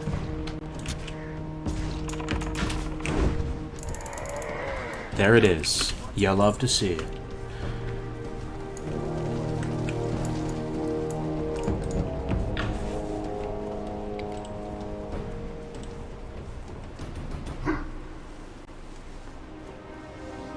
What's up, Pure Bobs? Kaba Girl, how you doing? How you doing? Almost 300 people watching. Hell yeah, man. The Twitch has been has really been popping off recently. You'll love to see it. How much did you progress in BWL? So apparently our raid cleared BWL yesterday. They killed Nefarian. They killed Chromagus. I wasn't there with him though. I raid twice a week with him on Tuesday and Wednesday. Or Wednesday, Thursday, sorry. But they went in for a third day last night and they killed everything. So week 1 clear. I didn't enjoy Alliance starting zones on BB with people grabbing chests and rares as soon as I attack mobs next to them. That's probably every server though. That's interesting that happened to you on BB though, man. I missed the green axe, yeah? That's alright. It's no worries. Probably was not better than my staff. That's pretty rare on BB, man. Blood and You may have just got thunder. unlucky. Go forth to victory. Orcish battle bow.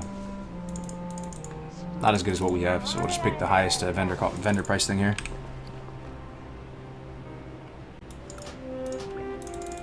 Dabu. Guys, we're about to get Cheetah. We are about to ding 20. About to get that movement speed, boys. Let's ding real quick.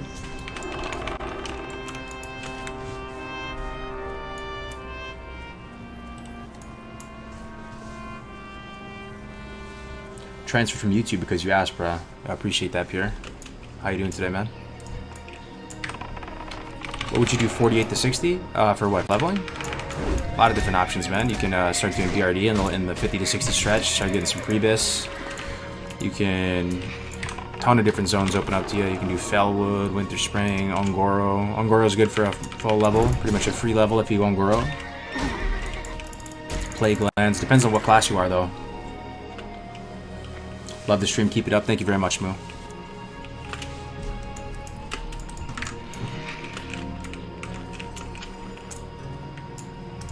These guys aren't even giving XP, man. We need to kill some stuff that gives XP. We're almost level 20, boys.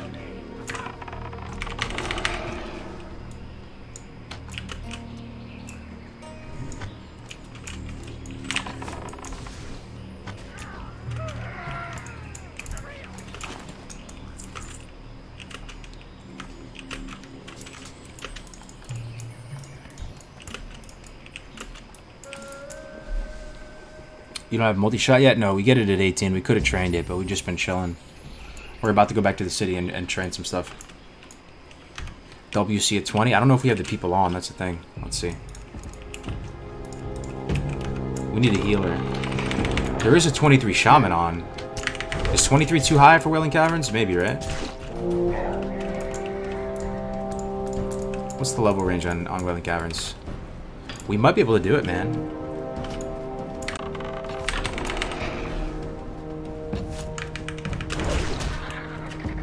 How long do you have to keep other pets to learn their abilities? You just have to use the ability a bunch, and then you'll see it pop up on your screen.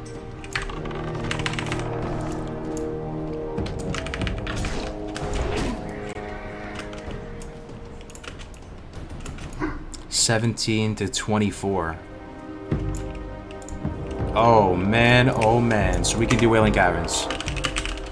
We are about to do hardcore Wailing Caverns. That would be insane. That's hype.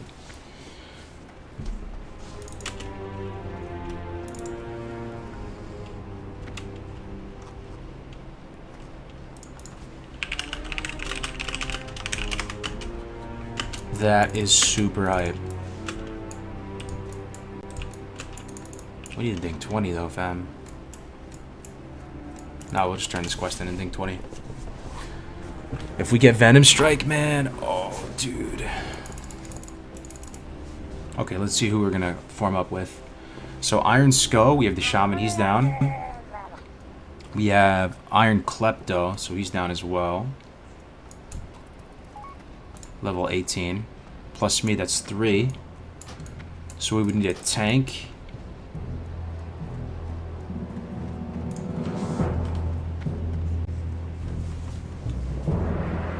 $16 warrior? That's too low, right? We might be able to just hunter pet tank.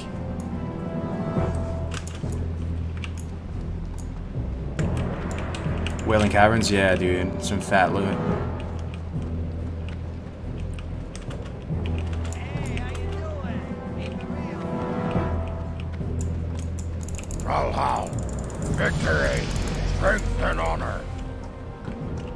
Yeah, we can form up the group. Farewell. Okay, so we'll have, okay, Shaman, Hunter, Warlock, Mage, dude. 16 Mage. You think that's too low? Mage would be sick, right? Mage would be sick, I'm telling you. For the polys and stuff. Too low?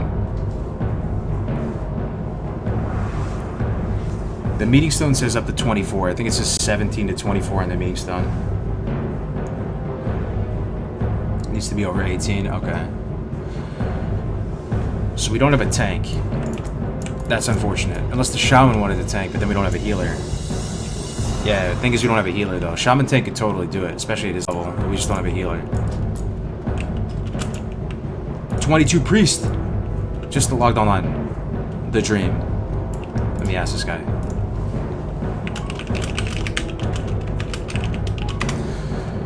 $22 priest. Man, oh man, that would be sick.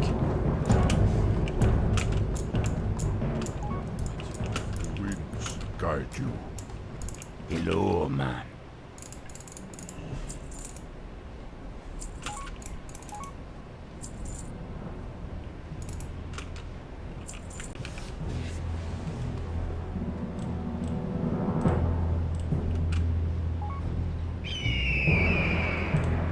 Slayer Smalls, my man. Thank you for the Twitch Prime, bro. Appreciate it. Tank doesn't matter too much. What the fuck? I mean, true, but not true. I mean, who's tanking Verdant the Ever Living? You know what I'm saying? Someone's gonna have to tank that guy. We gotta be safe. That's the thing. Oh, talent point? Yeah, sure. Spirits be with you, man. Talent points. Greetings, traveler. What Hold up. We need leaders of the leaders of the Fang quest though. Right?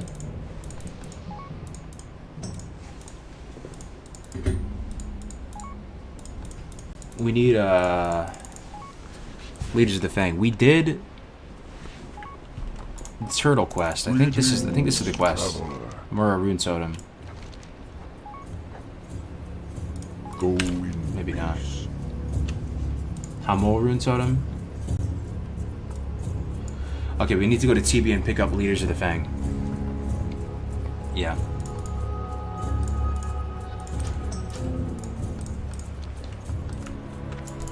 Me got the good stuff, man. Later.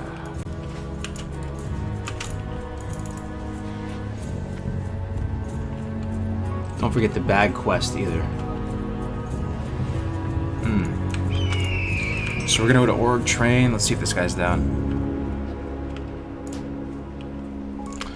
What do you guys think about this? I know we said in the rules that you should form up at the meeting stone, but I feel like maybe you just form up beforehand. It doesn't matter. You just can't do anything until you get to the meeting stone as a group. Just forming up is just kind of an organizational thing. It's kind of annoying to meet up at the meeting stone. You have to kind of remember who's in your group. You think it's okay to form up and then just meet up at the meeting stone?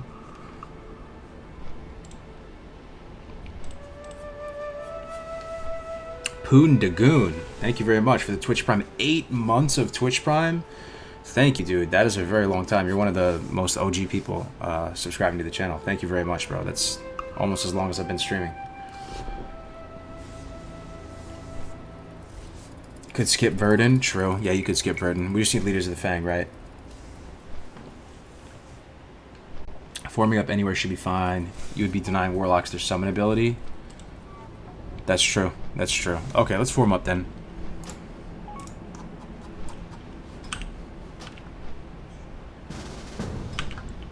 Okay, Iron Skull. Hard Coil, we got Warlock. Dude, this group is insanity, man. This group is insane, man. Look at this group. 22 Priest, 23 Shaman, 19 Warlock, 20 Hunter. That's insane. That's a great group right there.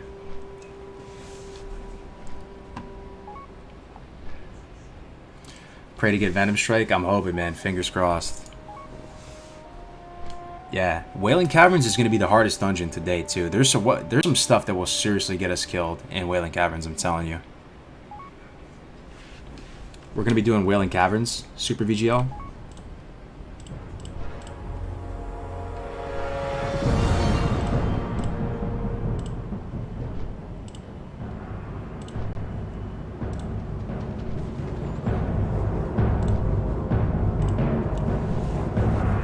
Raptor calls. Yeah, sure, no. We should be fine, we'll see. Last spot, though, man, I wonder. Last spot.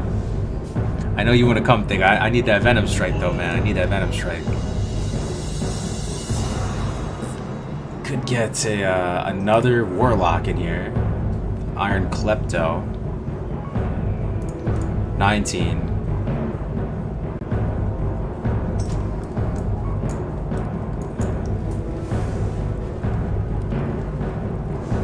Make sure you have the quest, too. True. Yeah, is there any quest from org? I don't think so, right? It's from TB. And there's the one above the eye socket as well. Let's go train up. Mage's CC. I know, yeah, I'd love a mage. I think it's the only mage we have is 16. I think that's a little bit low, right?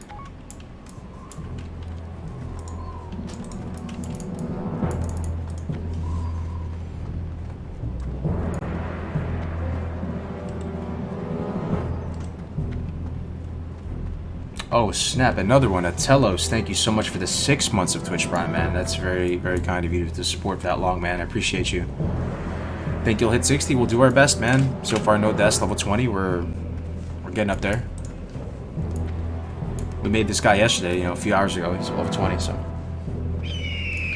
Another one. Level 1 hype train complete. Super VGL. Thank you very much for the Twitch Prime, man. Welcome. How you doing today, VGL?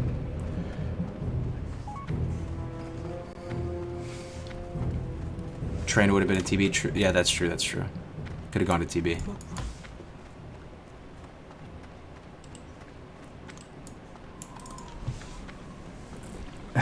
Petty spit roll me for the content, you nerd.